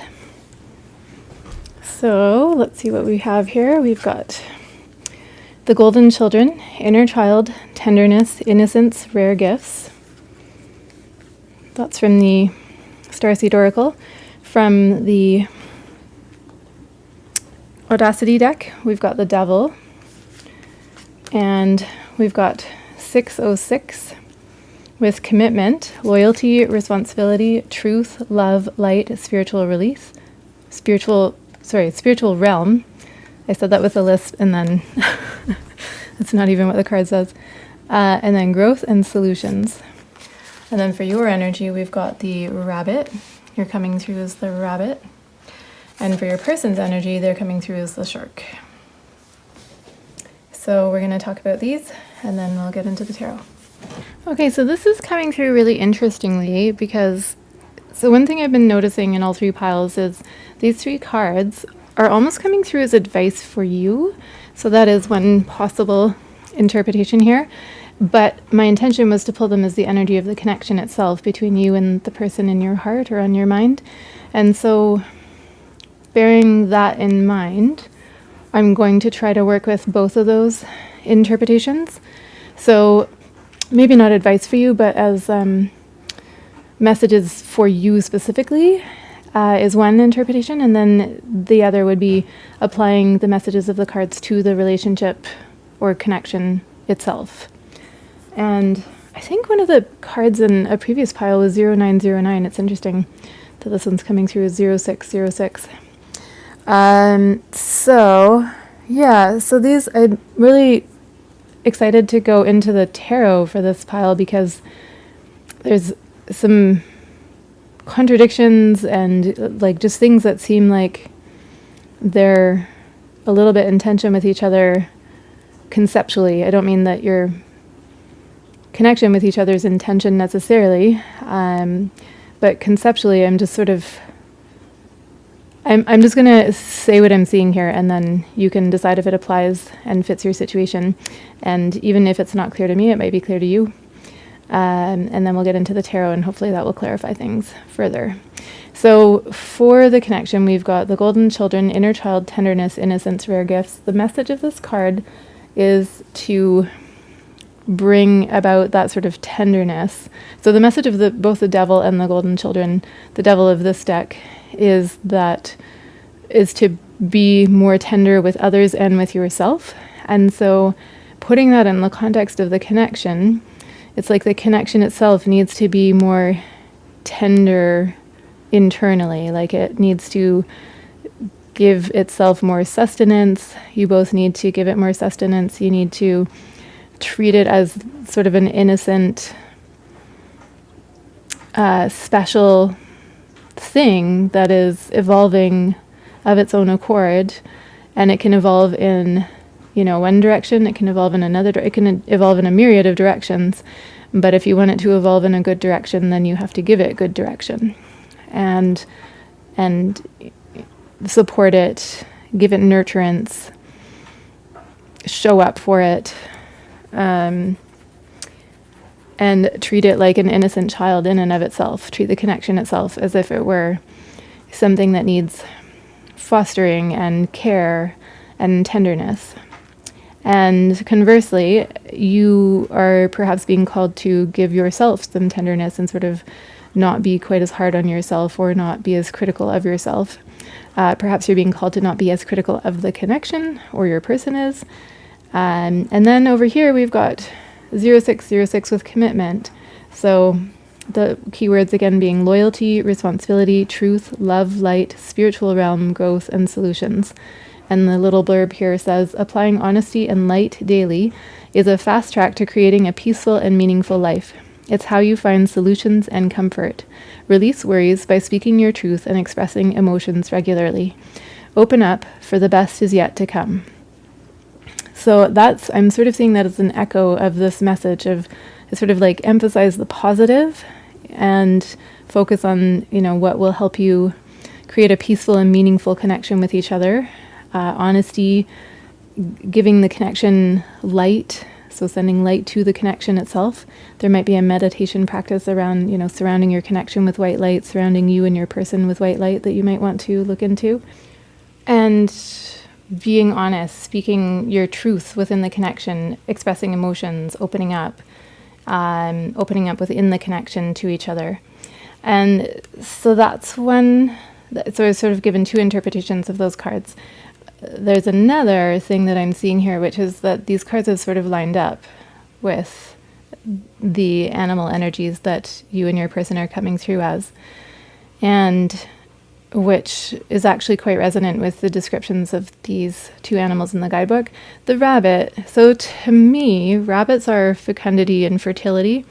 In this guidebook, though, in this deck, it refers to timidity, fear, that sort of darting quick energy of, being anxious or sort of creating negative situations in life by fearing them coming to fruition. So the sort of like negative manifestation side of that fruition energy. And so I would, counter argue that there's definitely a very positive side of manifestation. I mean, rabbits are notorious for how quickly they reproduce. They're associated with spring, with the return of the light, with fertility, fecundity, everything to do with, that sort of juicy spring energy of like the sexiness of the flowers blooming and things like that. And so it seems to only be calling out the shadow side of rabbit, which, admittedly, rabbits are... but I would argue that I live in an area where there are lots of rabbits, and my dog, who kind of resembles a wolf, takes off after them all the time. And they don't dart out of the way because of nothing. They don't dart out of the way because there's no danger. They dart out of the way because there is danger. And they're quite good at evasive maneuvers and moving quickly.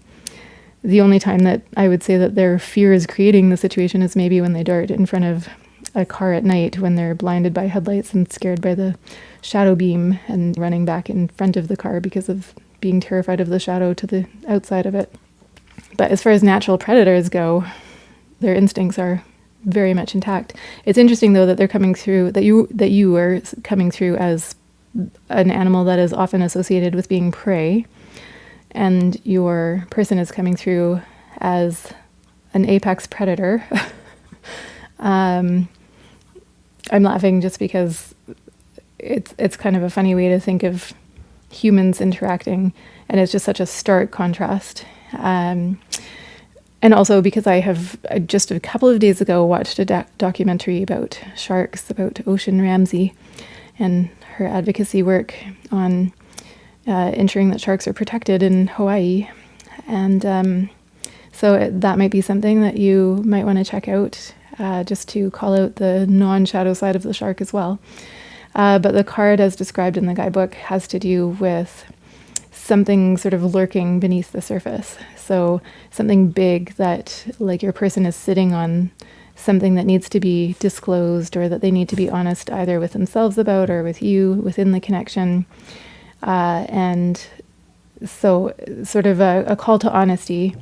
And that's very much what this card is calling for as well. So a call to openness, a call to bringing things to the surface, rather than letting whatever that energy is lurk in the depths. So bringing it up to the light and communicating it, discussing it, turning it from something that's sort of lurking into something that is acknowledged, processed, dealt with. But this card is very much referring to fear and sort of creating fearful circumstances because by virtue of having that fear.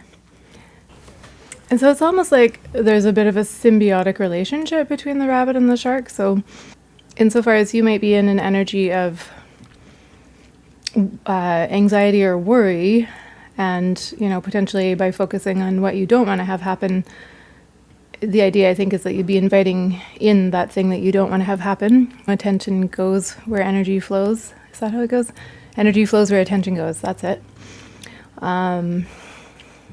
So, and with the corollary to that being, of course, focus on what you want to have happen, not on what you don't want to have happen. But so insofar as you might be in this energy of anxiety or concern about sort of like, what's the thing? Where's the thing? When's the thing going to happen? I know there's a thing. That might be almost, it's like this wasn't how you're perceiving your person, but it's almost like for them, there's something sort of lurking beneath the surface. And maybe that's going back to what I was saying in the beginning. Rabbits aren't usually fearful. Actual living rabbits out there on planet Earth are not usually fearful for no reason. They're usually fearful because that has helped them survive. And they're usually fearful in response to a stimulus that it's most likely a good idea to be scared of. And that's what keeps them safe, right? And so you either are sensing that there's something lurking beneath the surface going on with your person, and that's causing you the anxiety, right? Like I'm trying to sort of invite in the idea that if you're feeling anxious, it's not just that you're feeling anxious for no reason. You're picking up on something, right? That's usually the case. Our feelings, I'm a big believer in the rationality of feelings. People talk about emotions as if they're irrational. I don't think they're irrational whatsoever. I think they're very precisely calibrated to the environment around us. And to the extent that we view them as irrational, we're not spending the time in figuring out what that stimulus is, and we're not getting honest with ourselves, with other people about what is causing that anxiety. Like, I think anyone who tells you that your emotions are irrational is covering something up, frankly. They're glossing over something. They're maybe lying to themselves about something. So that's my take. I'm a very logical person. I'm also a highly sensitive, emotional person. I mean, highly sensitive, not as a term of art. I just am very, very sensitive. And I have a lot of very strong emotions all of the time. And yet I'm probably one of the most rational people that you will come across. I'm kind of a Romulan. And to my mind, those two things go perfectly well together because I see my emotions as stimulus responses. And I'm very good at tracking exactly what that stimulus was in a way that I think freaks other people out. To me, it's just logic. But for other people, I think it looks like intuition or scary witchy vibes or I don't know what. But ultimately, I'm just very, very logical. And my emotions are part of my logic. So, rant aside, and there's, of course, a rant about patriarchy in there under the surface. But the converse to that would be that your person might be becoming aware of whatever that thing is. Like maybe they're not consciously aware of, like the ocean is the subconscious, the depths. I'm just becoming aware that this intro is way too long. Hope you'll stick around for the tarot reading because I think I've already spoken about twice as long as I did for the other energy check-ins. If you're still here, then I assume it's because this is landing for you. So great. And but in any event, so maybe your person is sort of bringing that shark energy up to the surface in response to you being maybe more keenly aware that something is not sitting right. So if there's a symbiotic relationship happening between you, that could be a conscious thing, that could be something in conscious relation to the other person, or it could be completely unconscious and just kind of like triggering each other. But there's definitely a very interesting interrelationship. I mean, this is a land creature, this is a marine creature. So at first glance, it doesn't look like this one is the prey for this one. And yeah, this one is very much a prey associated animal. And I'm saying associated because, just because it doesn't hunt, does that really mean that it has to be prey? I mean, it literally is prey for a lot of other animals, including dogs like my lovely dog. He never catches them, I'm happy to say, at least not that I've ever witnessed. Unlike my last dog who would come home with guilt on her face, I'll just put it that way, and avoid the gore. She was very good at catching them, and I'm glad that my current dog is not. He just chases them and he gets exercise, and so do they, I guess, along with a little bit of heart attack terror. In any event, sharks are really cool. I am much less scared of this card than I might have been in the past because I watched that documentary 2 days ago, Ocean Ramsey. on Netflix, not being paid to promote it. It was really, really cool. And I related. I related to that woman. She's definitely not fearless, I wouldn't say, but she is guided by her intuition in a really deep way that I related to. So, and sharks are way cooler than I ever gave them credit for. And at one point, one of the people in the film said that swimming with sharks is like swimming with dinosaurs, and it's true. They've been around a lot longer than most things on the planet. They're very, very, very cool, but they are apex predators, and so they can be unpredictable as well, or at least, and again, I'm going to reframe this, what we find unpredictable usually means, especially in the animal world, means that we haven't found the patterns yet. We haven't paid attention to their language yet. We haven't learned what their triggers are. So again, humans might regard sharks as being sort of irrationally dangerous, but in truth, if you're in a shark's habitat, there's probably some stimulus that they are responding to that brings out that predator behavior. And whether it's literally just that they want to eat you and you're in their territory and you're an easy snack, I don't know. But it could also be that you're too close to their baby. Who knows? So anyway, we're going to leave it there. That is enough words for the energy check-in, and let's get into the tarot. So first thing we're going to look at is what your person's fears are in the connection. So what is that sharky energy? What is that thing lurking beneath? What are there? I haven't specifically asked for unconscious fears, but I kind of feel like this is going to go there just because of this energy coming out here. Okay, pile 3. So we're going to look at what your person's fears are in the connection. Just a note, the second that I was sitting down to film this pile, there were crows outside, and it was early in the morning, and where I live, there are lots of ravens. I don't hear crows pretty much ever. And just as I sat down to film the crow pile, this is the Crow Tarot. So you've chosen the Crow Tarot, and the crows came out to greet your pile. So I've already done a bit of a shuffle. We'll just give one more on-camera shuffle. So Spirit, please tune me in to what's going on for pile 2's person, what their fears are.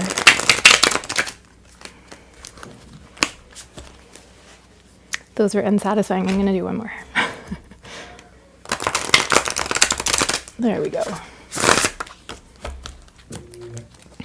What are pile 3's? I hope I didn't call you pile 2.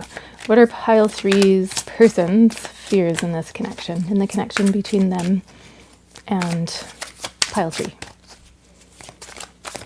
The person in pile 3's heart, what are their fears in this connection? We've got the 9 of Cups. I'm just going to get one more, and then maybe we'll get a couple clarifiers. One more card for their person's fears.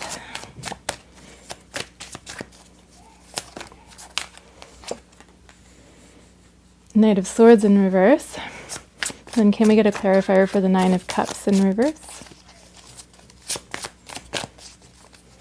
I think I just heard the scream of one of my children, who is definitely not in distress, if you heard that. They're cleaning their bedroom. We've got 9 of Pentacles in reverse. Clarifier for the Knight of Swords, please.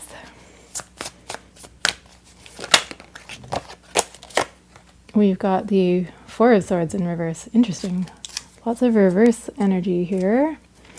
And 7 of Wands in reverse on the back of the deck.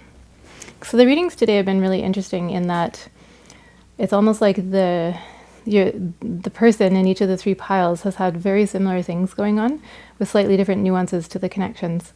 So what I'm seeing here is your person going through basically a sort of evaluation, self-evaluation, evaluation of the relationship or connection between you, and sort of thinking critically about what it is that they would like a connection to I was about to say to have, and then I was about to say to hold, and then my brain went to have and to hold. So for what that's worth, but they're going through what they want, what fulfillment in a connection with somebody else would look like for them, would be like for them, and whether this connection has the potential to align with that, whether what they actually deeply want out of a connection is being satisfied by this connection.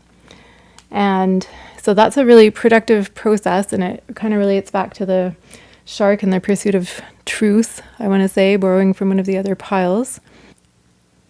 It's sort of a question of whether, like, what their deepest desires actually are, and then figuring out if those deepest desires have the room to be satisfied within this connection. Over here, we have indications that you've been in a pause, and they really would like to rekindle things and come out of that pause, except that they don't want to rush in or be hasty. They're not sure that the healing has been done yet, whether on their side, your side. So they're fearing coming in too quickly and rushing past the necessary work that needs to be done. So the work is happening for them over here, and then over here they have this desire to come back in, but they don't want to be too hasty. They don't want to do it in a way that gives rise to arguments or in an ill-considered way. So I actually think it might be progressing more slowly than you like, but I actually think that's a gift. So they're taking the time to really sort out how they want to come back in. And in the background, there might be a bit of a fear of the resilience of the relationship or their own resilience. So if they're able to identify what their deepest desires are they able to articulate those? Are they able to bring it forth? And is the connection able to withstand that expression of truth? And it's possible that maybe they've been through something in the past, either with you or with a previous partner, where being authentic about what they needed and wanted from a connection resulted in the connection blowing up or ending, with maybe a partner who wasn't able to hold that for them. And so I think that's part of why they want to come out of the pause. They want to come out of whatever asynchrony was happening between the two of you. So if you've been out of contact or whatever it is, arguing, whatever negative phase has maybe been going on, they want to come out of that, but they want to do it in a way that ensures that they can be authentic to themselves, authentic to their deepest desires, and which will not just cause the relationship or connection to crumble before it is able to sort of accommodate their soul searching, whatever the fruits of their soul searching has been. Okay, so next we're going to look at what your fears are in the connection. And why do you need me to tell you what your fears are, you may be asking? This can be confirmation. It can give you some assurance, create trust in me as your reader. Or not. And it can also maybe point you to things that are percolating beneath the surface for you, which perhaps you're aware of these things, but maybe not of that angle exactly, or maybe it's something new entirely. Maybe it's something you find triggering that then becomes the topic of exploration for you. So we'll just pull some cards for your fears, and then we'll look at their hopes and wishes for the connection and your hopes and wishes within the connection. So Spirit, please tune me into pile 3's fears within this connection. What are pile 3's fears?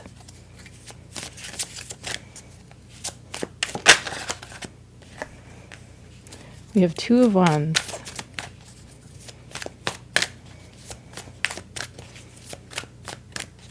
I heard the crows again this morning.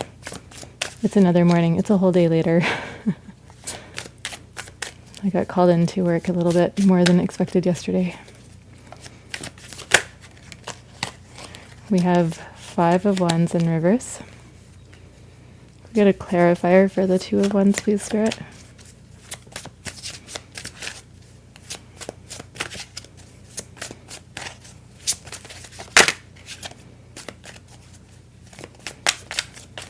Not sure how much you can see on camera, but then just flipped over and flipped back in, which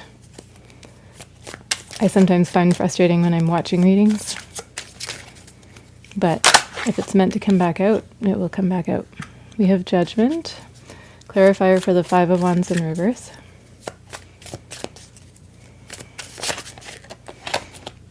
Oh goodness, there's a whole pile. I guess we'll take them. I always feel a little conflicted about that. And then bottom of the deck, we've got the Five of Cups in reverse. So these came out as the Devil. Let's see, let's move these over. So we've got the Devil, Page of Cups, Emperor, and the Nine of Wands in reverse. So here there's almost some excitement coming through of a desire to go into deeper territory within the connection. But there is a concern coming through of whether the connection can endure or sustain that inquiry. So it's like there's a desire to get to deeper levels of truth, authenticity, and ultimately hoping to foster connection, so to go on that adventure together.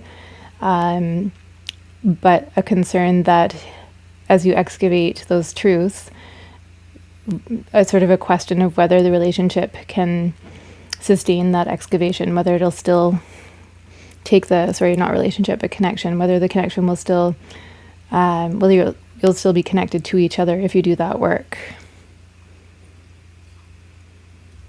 There's a desire to address unresolved issues and come to like a shared vision for future goals. So you want to be on the same page. You're looking to be on the same page about where you're going with things. But you're sort of maybe a little bit trepidatious about initiating those conversations. You feel like you're excited to go there. You're excited to do that delving and kind of get under the surface and see where your visions for the future are in alignment, and where possibly they're not, and to have those conversations and just be on the same page about it. But you do worry that if you initiate those conversations, then maybe you'll find out that you're not on the same page, or possibly that they won't be interested in going that deeply and sort of setting out, getting to that place of authenticity. I mean, authenticity requires engagement by both parties within a connection, of course. In the background is this sort of past energy of like some kind of past situation, maybe, and then with this too, it might be within, I'm going to say it's within the connection.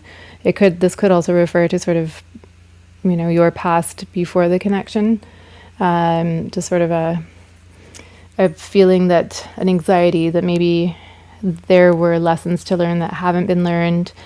Here I'd say there's a lot coming through here about you desiring stability, wanting to, again, it's sort of echoing this message, but it's like the more anxious part of it. So you have a very strong desire to come out of any past toxic patterns, whether those be your own, the other parties, something that's taken place within the connection, or something from the past. And just a very strong desire to have like firm boundaries, a very clear understanding of what the rules of the game are. What are the rules of engagement? What is it that you both want? And where is the common ground there? And you want to have that sort of structured, set out, understood, and without any sort of ambiguity or confusion that could lead to, like, there might be a concern about past arguments. So if there's been like ambiguity that has led to disagreements in the past, you're quite concerned to establish some structure in order to avoid those arguments. Like you're sort of fearing that if you don't have those boundaries in place, that there will be ongoing arguments, or that you'll be in this kind of regretful position.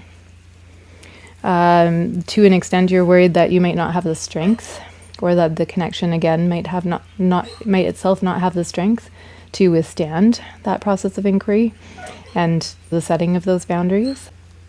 But you're also carrying a fear that if you don't address any underlying issues that might have caused, like if there's been toxic behavior or things that were just out of alignment, you have a fear that if you don't address those things, that you're going to be interacting in a surface capacity and that you're not going to get to this place of authenticity. So you're worried about just kind of humming along status quo, and there being deeper issues that are unresolved that might come back to haunt you later.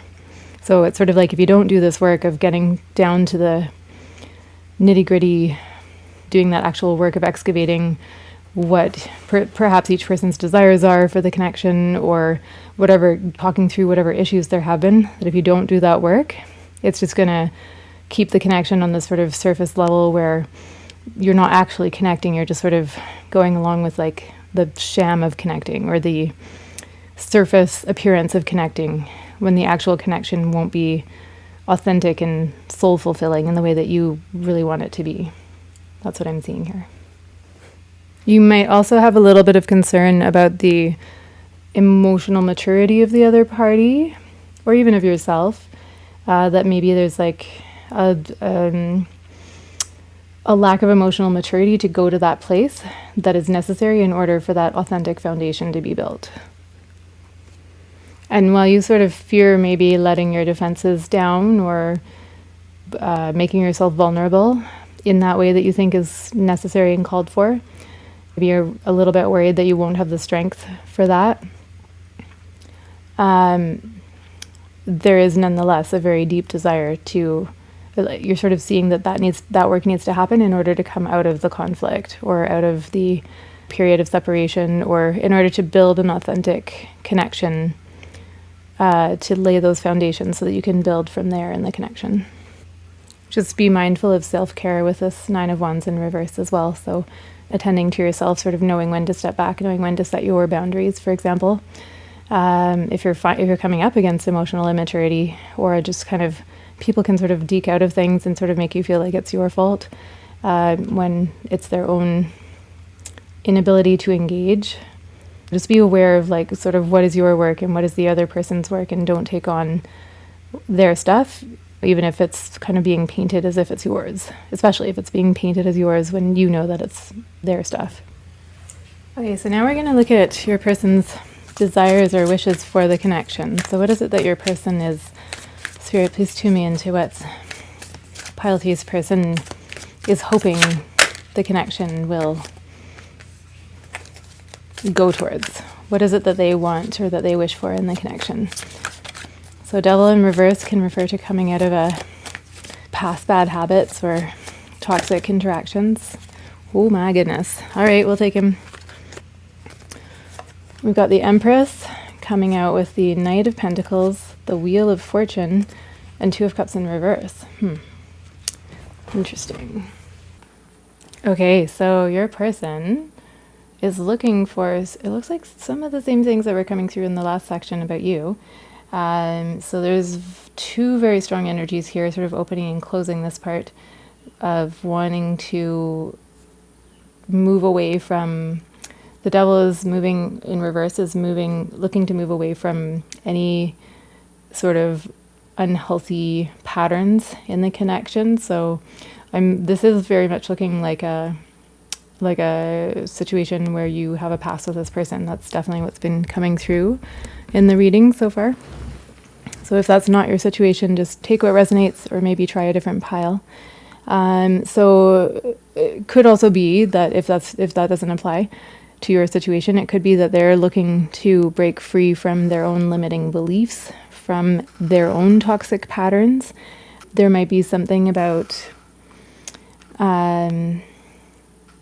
wanting to learn better habits or let go of unhealthy habits that are sort of holding them down. So there's just a very strong desire for liberation. That's sort of the word for this card. So a desire to break free from anything that's sort of restraining, constraining, holding back, even like if there's any feelings of sort of like, I want to say almost like suffocation is a word that's coming through, but I don't feel like that's quite apt here.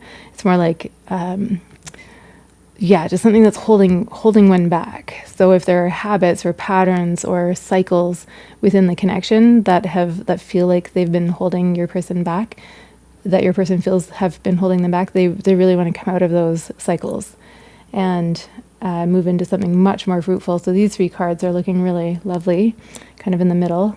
And then this one as well, the Two of Cups in reverse, is again talking about wanting to, this is specifically sort of in connection, wanting to set things right, wanting to foster a connection that is not this. Like if you've been in a cycle of kind of being at each other's throats, or, you know, anything that's been kind of negative and like sort of something that it feels like you're not able to move past, or you're triggering each other, you know, your person very much wants to find productive resolutions and come out of those ways that you trigger each other, like whatever the ways that you're in, the patterns of interaction where it's just like when you're sort of arguing with somebody and it kind of has its own momentum because you have these trigger points and you just trigger, it's like you do the same thing in the same like you're having the same conversation but a new version of it. And it's like one person says something, the other person reacts, and then suddenly you're arguing. So they want to come out of that and find more depth, more layers. They want some stability. They want nurturance. They want a connection that they want to rebuild. So it looks like there's been intimacy here in the past and they want to get back to that place of intimacy. So they're looking for ways to come out of unhealthy habits and sort of form more healthy habits, like get back to that intimacy that you once shared, the ways that you used to connect. And specifically, they want to do it in a stable way. They're hoping for a really big shift or turnaround if you have been in those kind of toxic or unhealthy energies with each other. They are looking for a shift. They want things to dramatically change and be positive. And they want that. The Empress is sort of like everything good. And then the Knight of Pentacles is like stability, building it, doing it incrementally and making sure it's done in the right way, building that foundation. Yeah, so between the Empress and the Two of Cups over here, it's like they're yearning for harmonious connection with you. They want to be in a place where there's a place of mutual understanding and respect, where you're understanding each other, you're hearing each other, and you're able to grow. They want growth in the relationship. They want depth, and to get to that place where things are growing of their own accord. And so that could be, the Empress can refer to wanting to start a family. If you have the sort of body that could become impregnated, so if you're female bodied, and if they have the ability to impregnate you, then I would say if that's something you don't want, then maybe ensure that your birth control is in order, because it looks like that desire is here. But they want to do it, they don't want to do it in just kind of like a slapdash way. They want to actually have those conversations and take the steps. And it might not be that specifically. It might be there might be creative projects. They want the space to be creative and to be like giving and loving, and to be in this place of mutual nurturance, mutual respect, like seeing eye to eye, feeling that intimacy that was once there. But they want to lay the foundation so that that's what you're creating together in the long term. So the Knight of Pentacles here is building for the long term. It's wanting to do things step by step in a measured and careful, considered, not careful necessarily, but considered way. So a way that is not just impulsive, not just the passion. Like there's sort of maybe the leaping in without looking, sort of passionate way of doing things. Maybe that was part of your connection in the beginning, leading to that Two of Cups feeling of intimacy. But it's sort of like they don't want to just jump in without resolving the sort of like setting aside that toxic behavior. It's interesting even that the Devil's laid out separately, like the other cards all came out together. And even this Two of Cups in reverse is very much wanting to get back to a prior intimacy or prior place of meeting each other where you were at, of feeling that sort of intimate bonded connection, but not in an impulsive way. They want it to be in a way that is, there has to be some kind of change of fortune here. And so there's this almost looks like what's coming through is hoping for divine intervention. They're hoping that something happens that shifts things dramatically so that you can get into this phase where you can build together. They're wanting a relationship that is full of care, warmth, mutual care, mutual warmth, that has mutual affection, where there's love. Those loving elements that make you feel intimately connected with another person are like abundant and generously given on both sides. Now we're going to look at what you are wishing for in this connection. So what is pile 3 wishing for in this connection? Where does pile 3 want to take this? What are pile 3's desires and wishes for the connection with the person in their heart or on their mind?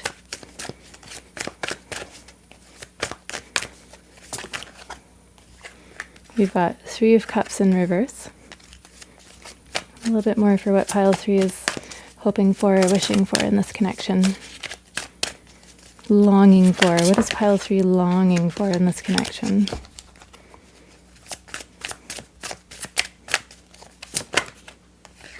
Page of Swords in reverse. Can we get a clarifier for 3 of Cups in reverse?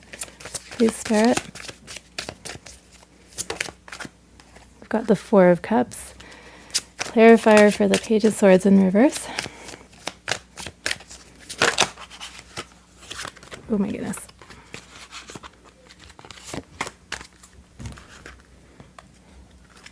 I feel like sometimes I tempt fate by asking for more cards. So we have King of Pentacles. King of Pentacles. We've got Page of Swords in reverse, King of Pentacles in reverse, 5 of Pentacles in reverse, the Hanged Man, and the 7 of Swords. So over here we've got the 3 of Cups in reverse and the 4 of Cups on top of that, modifying. And so what's coming through, I'm getting a couple of different meanings.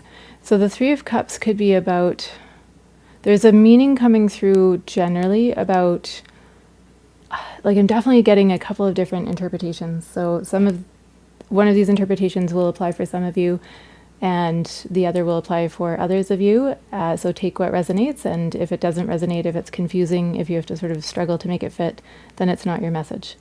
Okay, so take what resonates, leave what doesn't. So one interpretation that I'm getting from the cards overall is of having been sort of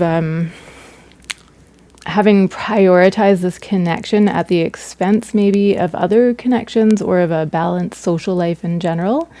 And so here there's definitely a meaning coming through of wanting to sort of get out more, socialize more, wanting to see, like, get a better sense of balance between social life and partnership, if that applies to your situation, or even just if you've been preoccupied with a person for a while, maybe you're wanting to sort of get out of that headspace and move more into something a little bit more balanced or social in your life in general. Oh, we got some ash on our mushroom. Oh dear, now it's shaded. That was from, I was saging, I was smudging the cards, and I guess a bit of ash fell. I got a little smudge over here as well, and all over me.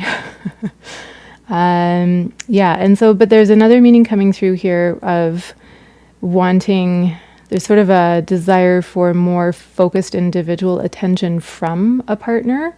If you're in an actual relationship or a more formalized connection with your person, if you've been together for a while or not, maybe there's a desire on your part to have a little bit more of their attention sort of one-on-one rather than out in a social setting. So these are two kind of very opposite meanings. So either you're feeling a bit isolated within the relationship and wanting to get out and socialize more, or you feel like there's an imbalance in terms of socializing with groups together with the person in your heart and or on your mind, and that you're wanting to sort of get out of the social situations and spend more one-on-one time.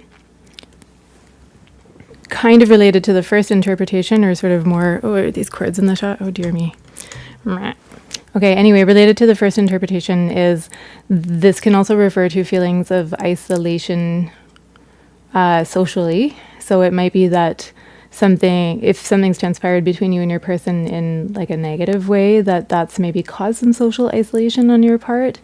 And so there's a desire to come out of that. So to sort of be more social, establish maybe new connections, or, you know, reestablish old connections that maybe have been kind of in awkward territory or something like that, to move past whatever has been holding you back and into more of a social life again.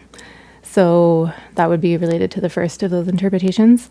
This Four of Cups here is calling to sort of, I had to look this up and it makes sense actually now that I've looked it up, but it's sort of suggesting there's definitely a strong theme here of feeling wanting to get out of a monotonous daily routine. If you are feeling like you have been lost within the connection, this is sort of a very strong desire to get out of maybe monotonous daily routines where you do this, you wake up, you get dressed, you eat breakfast, you brush your teeth, you brush your hair, go off to work, you come home, you watch a movie, you go to bed. If that's your life, sort of like a scheduled daily routine with your person, then it may be that you're feeling like there's got to be something more to life. And then that's coming through here again. But before we jump over to that, so this could also, on the second interpretation, sorry, this is going to be a little choppy. On the second interpretation, this can refer to wanting to spend one-on-one time with your person, not in social situations. And then this can refer to like looking for a deepening of the connection, looking to connect more authentically one-on-one. So sort of resonating with some of those earlier messages for both you and your person. It can refer to a rekindling of romance or even a desire for new experiences within the relationship. So if you're finding the relationship itself kind of stagnant and boring, then that's, again, we're getting into that message that there's like a drive to move beyond that kind of the monotony of daily life into something a little more exciting, and like get out and socialize more, maybe together with your person. Or not, like maybe you're having a feeling of wanting to get out beyond the relationship and just socialize and sort of go beyond the codependency that couples fall into from time to time. So there's another meaning that kind of comes through with, it's funny because some of these cards, I almost feel like they should be over here rather than they came out as like kind of all together. But they're sort of supporting different interpretation, this I would say, rather than working together necessarily. So the Page of Swords in reverse can refer to wanting to clear up miscommunication or misunderstandings. So within the relationship, you might feel that there's been like some specific events or occurrences or conversations that have sort of gone awry. And so this can represent a desire to want to set things to right, figure out, just clear those things up, come to an understanding with your partner or with your person. And it can also refer to wanting to avoid, like wanting to be in integrity, avoid gossip, to sort of keep things clear in the crystalline sense. And what's really interesting is that there's this progression, not necessarily a progression, but we start with the Page of Swords in reverse and that sort of push to integrity or push to clarity. And then we end with the Seven of Swords upright, which is kind of the opposite energy. And I'll get into that in a moment. Okay, so sort of as background energies, we've got Judgment in reverse, which can suggest that what I'm getting from that is that maybe there's been a reluctance in the past to have difficult conversations. I think this has come up already in this reading, for fear of how it might affect the relationship is what was coming through before. And in this case, it's specifically to do with maybe difficulty expressing what you want out of fear of how your person is going to receive it. So what their judgment is going to be. So sort of holding back from addressing things that need to be addressed that, for you in order to set things, to create balance within yourself, within the relationship, but for yourself. It's like there's been a reluctance to do that because of worrying that your partner's not going to receive it well, that it's going to upset the apple cart, that the relationship won't be able to withstand those conversations. So there's been sort of a reluctance to go there. As I was saying, the Judgment in reverse could be like a fear of partner's reaction if things are raised. The Hangman suggests resist both the Judgment and the Hangman in reverse suggests being kind of resistant to dealing with problems in relationships. So not wanting to, as I was saying, not wanting to kind of upset the balance of things as they are. The Hangman is more about resisting making changes within oneself that would benefit the connection or relationship, and like sort of digging in your heels, or just not quite being ready to, even to the point of not allowing yourself to see the changes that you could make within yourself that could benefit the connection, or being resistant to surrender. So the Hangman upright is about surrender to circumstances, sort of letting things flow the way that they do, accepting things as they are. The Hangman in reverse is sort of about not wanting to accept things as they are. And so that things are coming so quickly. So one interpretation could be a person, perhaps you, perhaps not, take it if it resonates, resisting making changes within themselves, as I said. Another meaning could be resisting the relationship itself changing. So maybe there's been this past energy of being worried about partner's reaction, but now maybe it's more coming through as like being attached, like having some attachment to things as they currently are and not wanting to step out of the comfort zone. But at the same time, there's like this kind of push-pull dynamic. Like there's really a strong desire to move out of that comfort zone and sort of switch things up. And then over here, there's a very, I'm going to come back to this one. There's a very strong impulse to address things that need to be addressed. And the King of Pentacles in reverse. So this one, so many things. Okay. I'm going to just say what I was about to say and then I'll come back to that. So the King of Pentacles in reverse could be about having a sense that material things have affected the relationship and wanting to put that back into balance. So whether that means valuing the other person for their worth, or being too preoccupied with material things yourself or them or within the connection.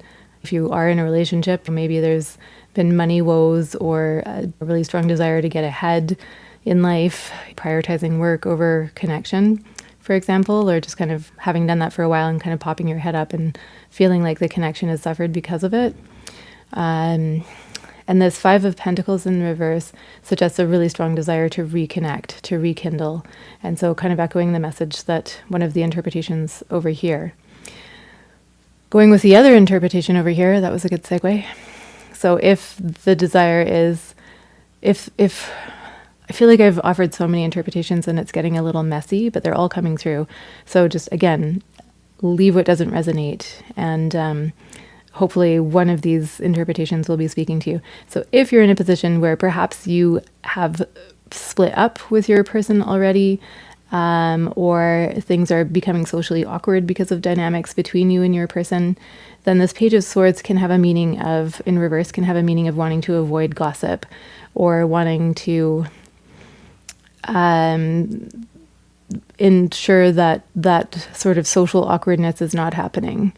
And so while this Page of Swords is referring to that in kind of an integrity way, so like perhaps you wanting to avoid gossiping, over here with the Seven of Swords, this suggests, and it kind of like, this is what I was saying, it would be nice if it was maybe starting here and ending with the Page of Swords in reverse rather than the other way, but it's sort of like this card suggests a desire to, what I'm seeing is a desire to control the narrative. So the way that this is all together, it's like if you have split up with your person, or if things out there in gossip land are not working in your favor, it's sort of like you have this strong desire to control that narrative and to make sure that it's sort of like you want gossip not to be a factor and not to be affecting anyone. But if it's going to affect someone, it's like you want to make sure it's not you. And you're willing to sort of do what needs to be done to ensure that your reputation is not being harmed. And this can suggest wanting to sort of have a strategy and take concrete steps to make sure that that's not the case. So for example, maybe you like talk to that one friend who's a mutual friend who you know has heard bad things about you from the other party. If you are in a breakup situation, then you talk to the next friend and the next, you know what I mean? Or it can also suggest like just sort of being willing to get your own goals met, like achieve your own goals, at the other person's expense. It can refer to that. So I'm not saying that you are there, but there might be like, you might be feeling a bit of that energy. Or conversely, going back over here to the meaning where this is a desire to get out of doldrums or mundanity within the connection, or a desire to sort of get out more and meet people and socialize and be party, just like move things forward in life, like a sense of, it's coming through now as a sense that like life is fleeting, life is short, like you're not going to get this time back. And so if you're feeling that and wanting to like reconnect socially with people, and these meanings are not necessarily mutually, or interpretations are not necessarily mutually exclusive either, but to not interrupt myself. So if that's the case, oh no, I just lost it. See, I shouldn't interrupt myself. So if that's what you've been feeling, then I've got it back. I had to listen back. So if that's the energy you're in of wanting to sort of get out and be more social and find adventure, even together with your person, that could be coming through here. This card over here could be referring to you wanting to have those adventures on your own, or wanting to sort of direct how, or even wanting to come up with a strategy for how the two of you make those adventurous plans. So it could be this desire, like here, there's a lot of things about wanting to put the relationship, like to rekindle the connection. So if this, which is kind of at the core of this whole, it's like the fulcrum around which all the rest of this is turning around which the rest of this is turning. And so if we consider that the fulcrum, that you do want to rekindle the relationship or the connection, then it's like you want more adventure together with your person, maybe you want more of their attention, and then over here you're wanting to strategize about how those things are going to happen. So you want to like be taking concrete steps. And it's almost like I'm getting that this King of Pentacles, we were talking about a desire for stability earlier, it's almost like you feel like there's been too much emphasis on stability, and you really just want to get away from that sort of stability energy, and maybe you have placed an emphasis on it in the past, or maybe your person is now putting an emphasis on it, but you just really feel like you want to like grab the swords, pack your things, hit the road, and just have some adventure and see what's out there in the world. And so one interpretation could be that you want to be doing that yourself, like there's a drive for autonomy here, and that you're not willing to compromise on that autonomous desire to sort of regain control over your life, let's say, or to pursue things that are your own interests beyond the relationship. Like you want to get out and socialize, you want to maybe take a class in an area that you've been interested in that your partner is not at all interested in. Maybe that's one thing. And to the point where you're going to insist on it, right? Where you're not going to compromise. But if we are going with the interpretation that you want to rekindle things and you want to like have those hard conversations, and maybe there's an energy of like resisting the hard conversations still with this Hangman in reverse. And if that's the case, you're sort of wanting to fly away with the swords and ensure that you're meeting your own needs. So that was about 20 different soupy interpretations. Hopefully one of them resonated for you. I feel like I could distill them down and like re-record and have it be a little more concrete, but I don't know. I think they came through as clearly as they need to, and you will know which one of those resonates for you. Okay, so now we're going to pull some cards for where the connection is heading. Okay, so we're going to look at where your connection is headed. So Spirit, please tune me into pile 3 in their person, and where is the connection headed with pile 3 in the person who is in their heart or on their mind? Where is the connection headed?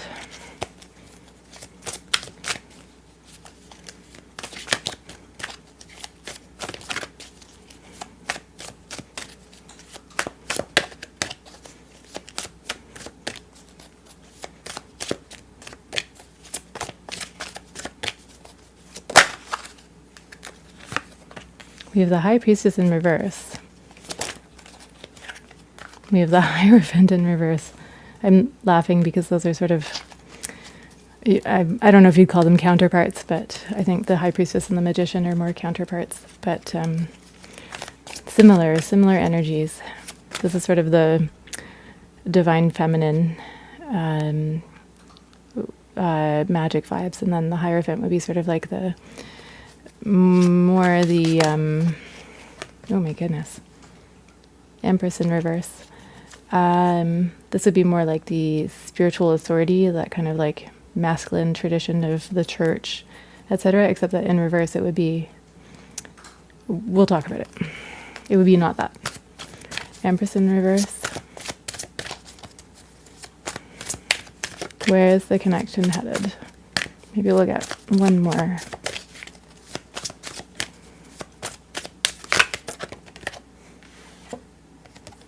We've got the Seven of Wands in reverse. Spirit, could we get a clarifier for the Empress in reverse, please? Clarifier for the Empress in reverse.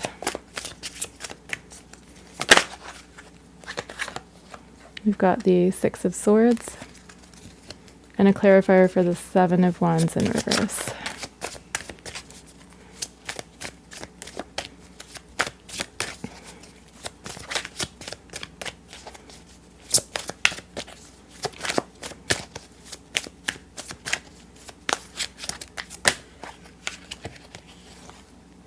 We have Seven of Pentacles in reverse. At the bottom of the deck, we've got the Four of Cups in reverse. So that's interesting. It's interesting how things keep coming out in the opposite direction from one question to the next. Okay, so there's a few different things going on here as well.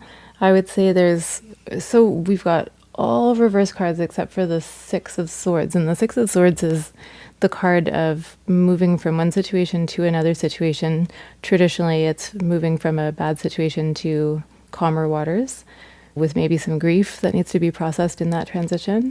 What is positive is this card here, the Four of Cups in reverse. So the meanings for the Four of Cups in reverse, this is the background energies.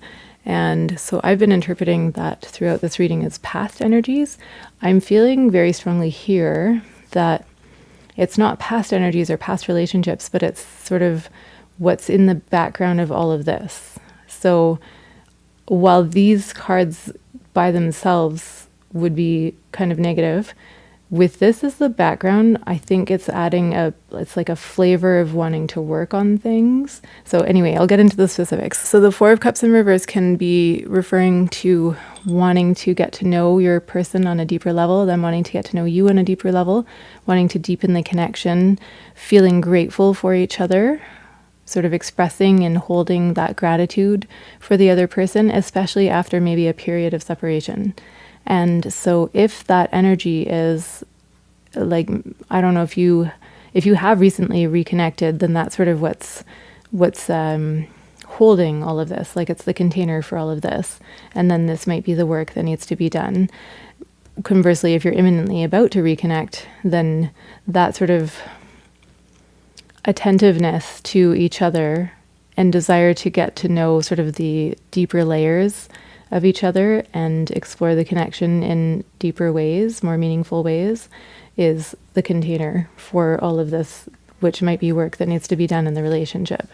Conversely, if you're at the point where you are wanting, I'm thinking of that Seven of Swords in the last section, where you're feeling like you want autonomy and you're wanting to end the connection or end a relationship with the person on your mind, then this energy might be past energy with your person, and this might be the current or future sort of outcome. Bear in mind also that this is just the energies of the moment, and so things are changing moment to moment, and so you might access another reading tomorrow and it might be different because what's happened in between might have shifted the energies. And you can always meditate on these energies. You can listen and take this as points for things to work on within the connection. And so I'm going to go through it in the spirit of just telling it like I see it, basically. And so the High Priestess and the Hierophant, I mentioned they're both spiritual cards. They're in a love reading, they're about having a spiritual connection with your person. They're both in reverse here, which suggests that there's something out of sync in a spiritual capacity between you and your person. So you're here accessing a tarot reading. You might be very plugged in spiritually. They might not be, or it could be vice versa. I don't know. But it suggests that there's something, like you might be from different religious backgrounds or spiritual backgrounds. They might be an atheist while you're spiritual, or vice versa. One of you might be spiritual and the other one's actually religious. There's some kind of asynchrony happening spiritually, or maybe you're, aware and cognizant of believing in a spiritual connection between you and they're not, or vice versa. There's something just sort of out of sync spiritually there. The High Priestess in reverse, one meaning could be sort of coming out of secrecy, but I think the meanings that are more coming through is sort of like there's something that you don't know about the connection. There is something sneaky going on. So whether that's like information being withheld. So again, this might just refer back to that feeling of like not being able to speak up about what you want out of the connection, or feeling like the connection may not be able to withstand that conversation. So it could be that.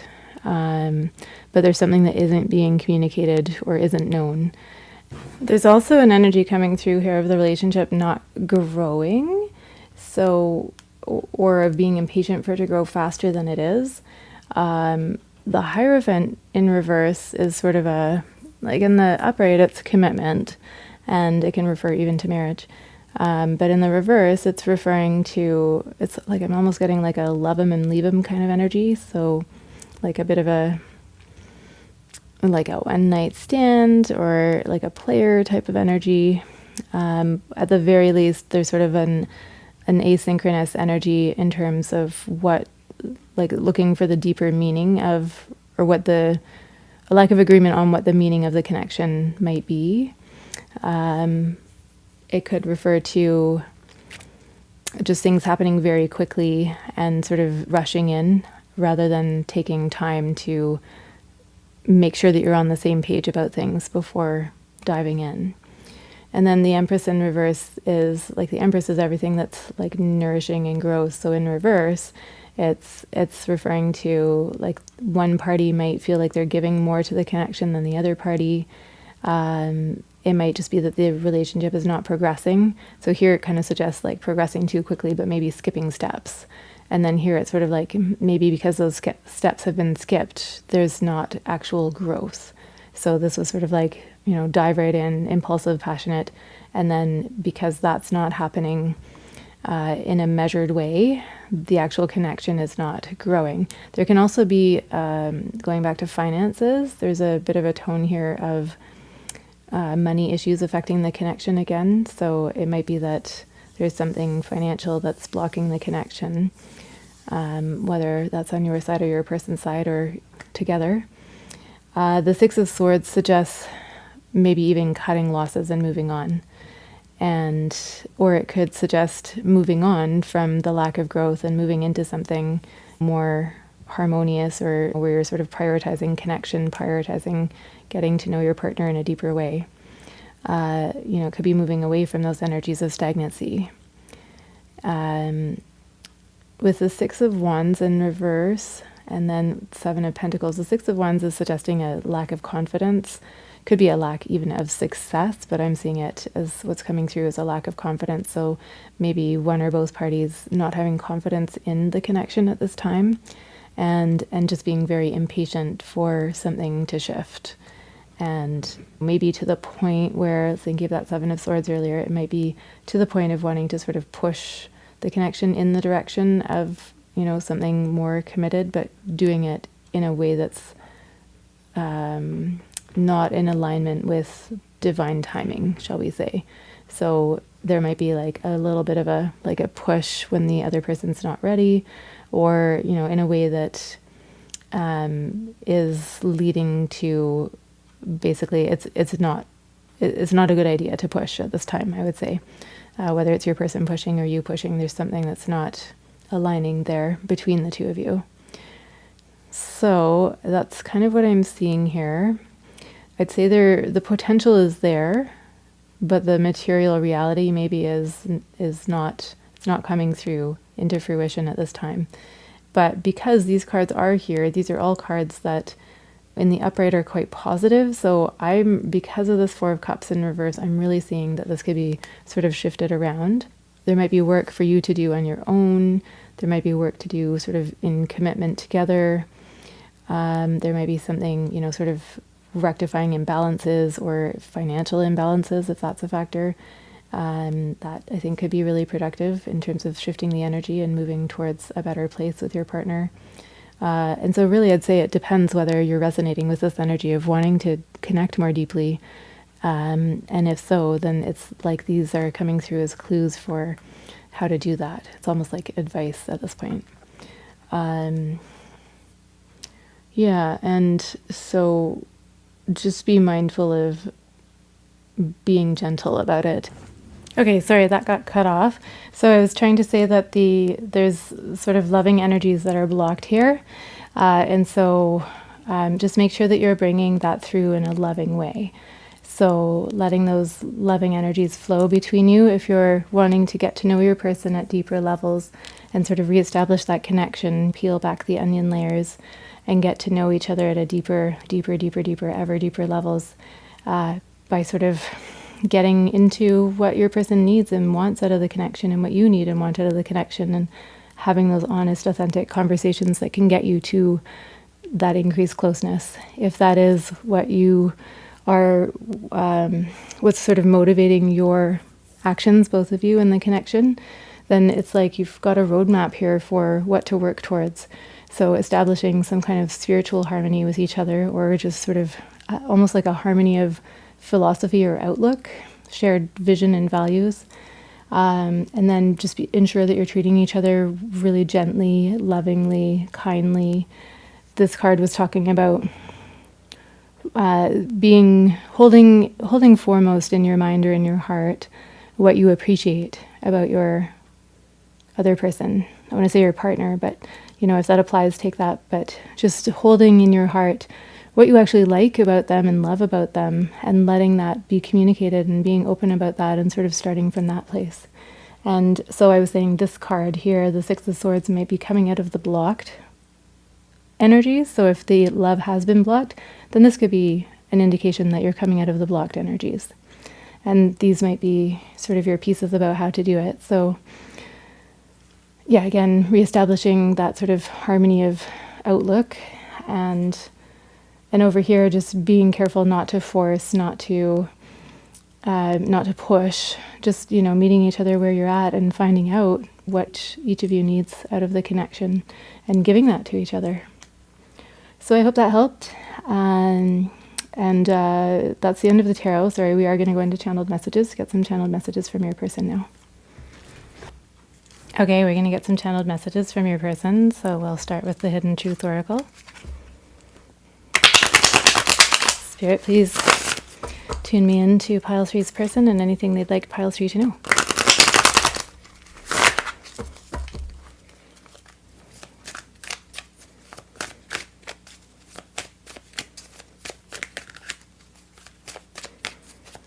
Any messages from Pile 3's person?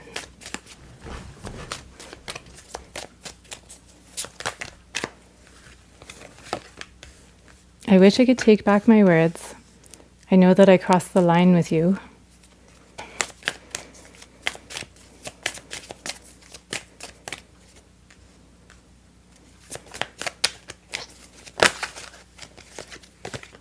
Just being near you is intoxicating. I regret lying to you, so if that's something that you're already aware of, then take that message.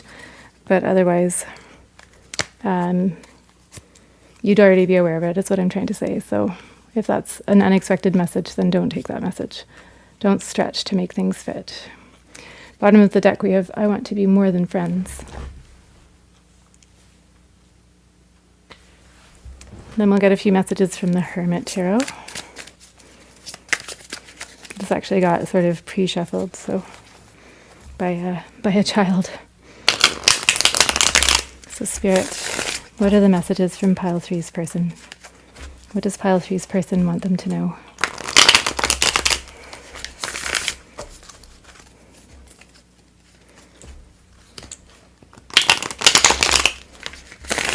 My child very helpfully put these in order.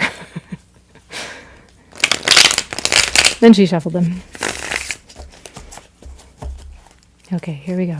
Messages from pile 3's person.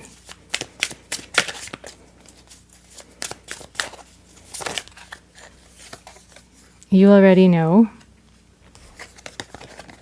I left because you told me to. So if you are still with your person, that could be emotional distance.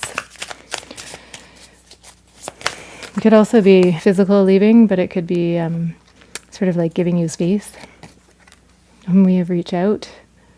So if you are in, if there is a bit of distance between you, that can be another meaning of the Six of Swords, I meant to say. So that you might be at physical distance from your person, or you might feel like you're at emotional distance, obviously. But being in different places can be one meaning of the Six of Swords.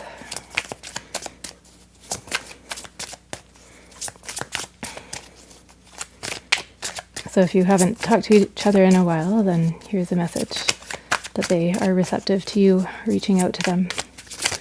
Obviously, if there are circumstances such that you ought not to reach out to them, then don't. We have definitely. So if you had a question, we've got you already know and definitely.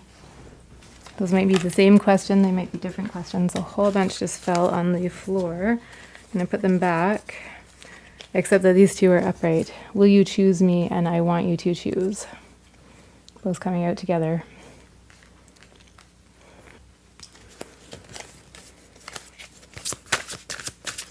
Any other messages? We'll just get a couple more. Almost came out.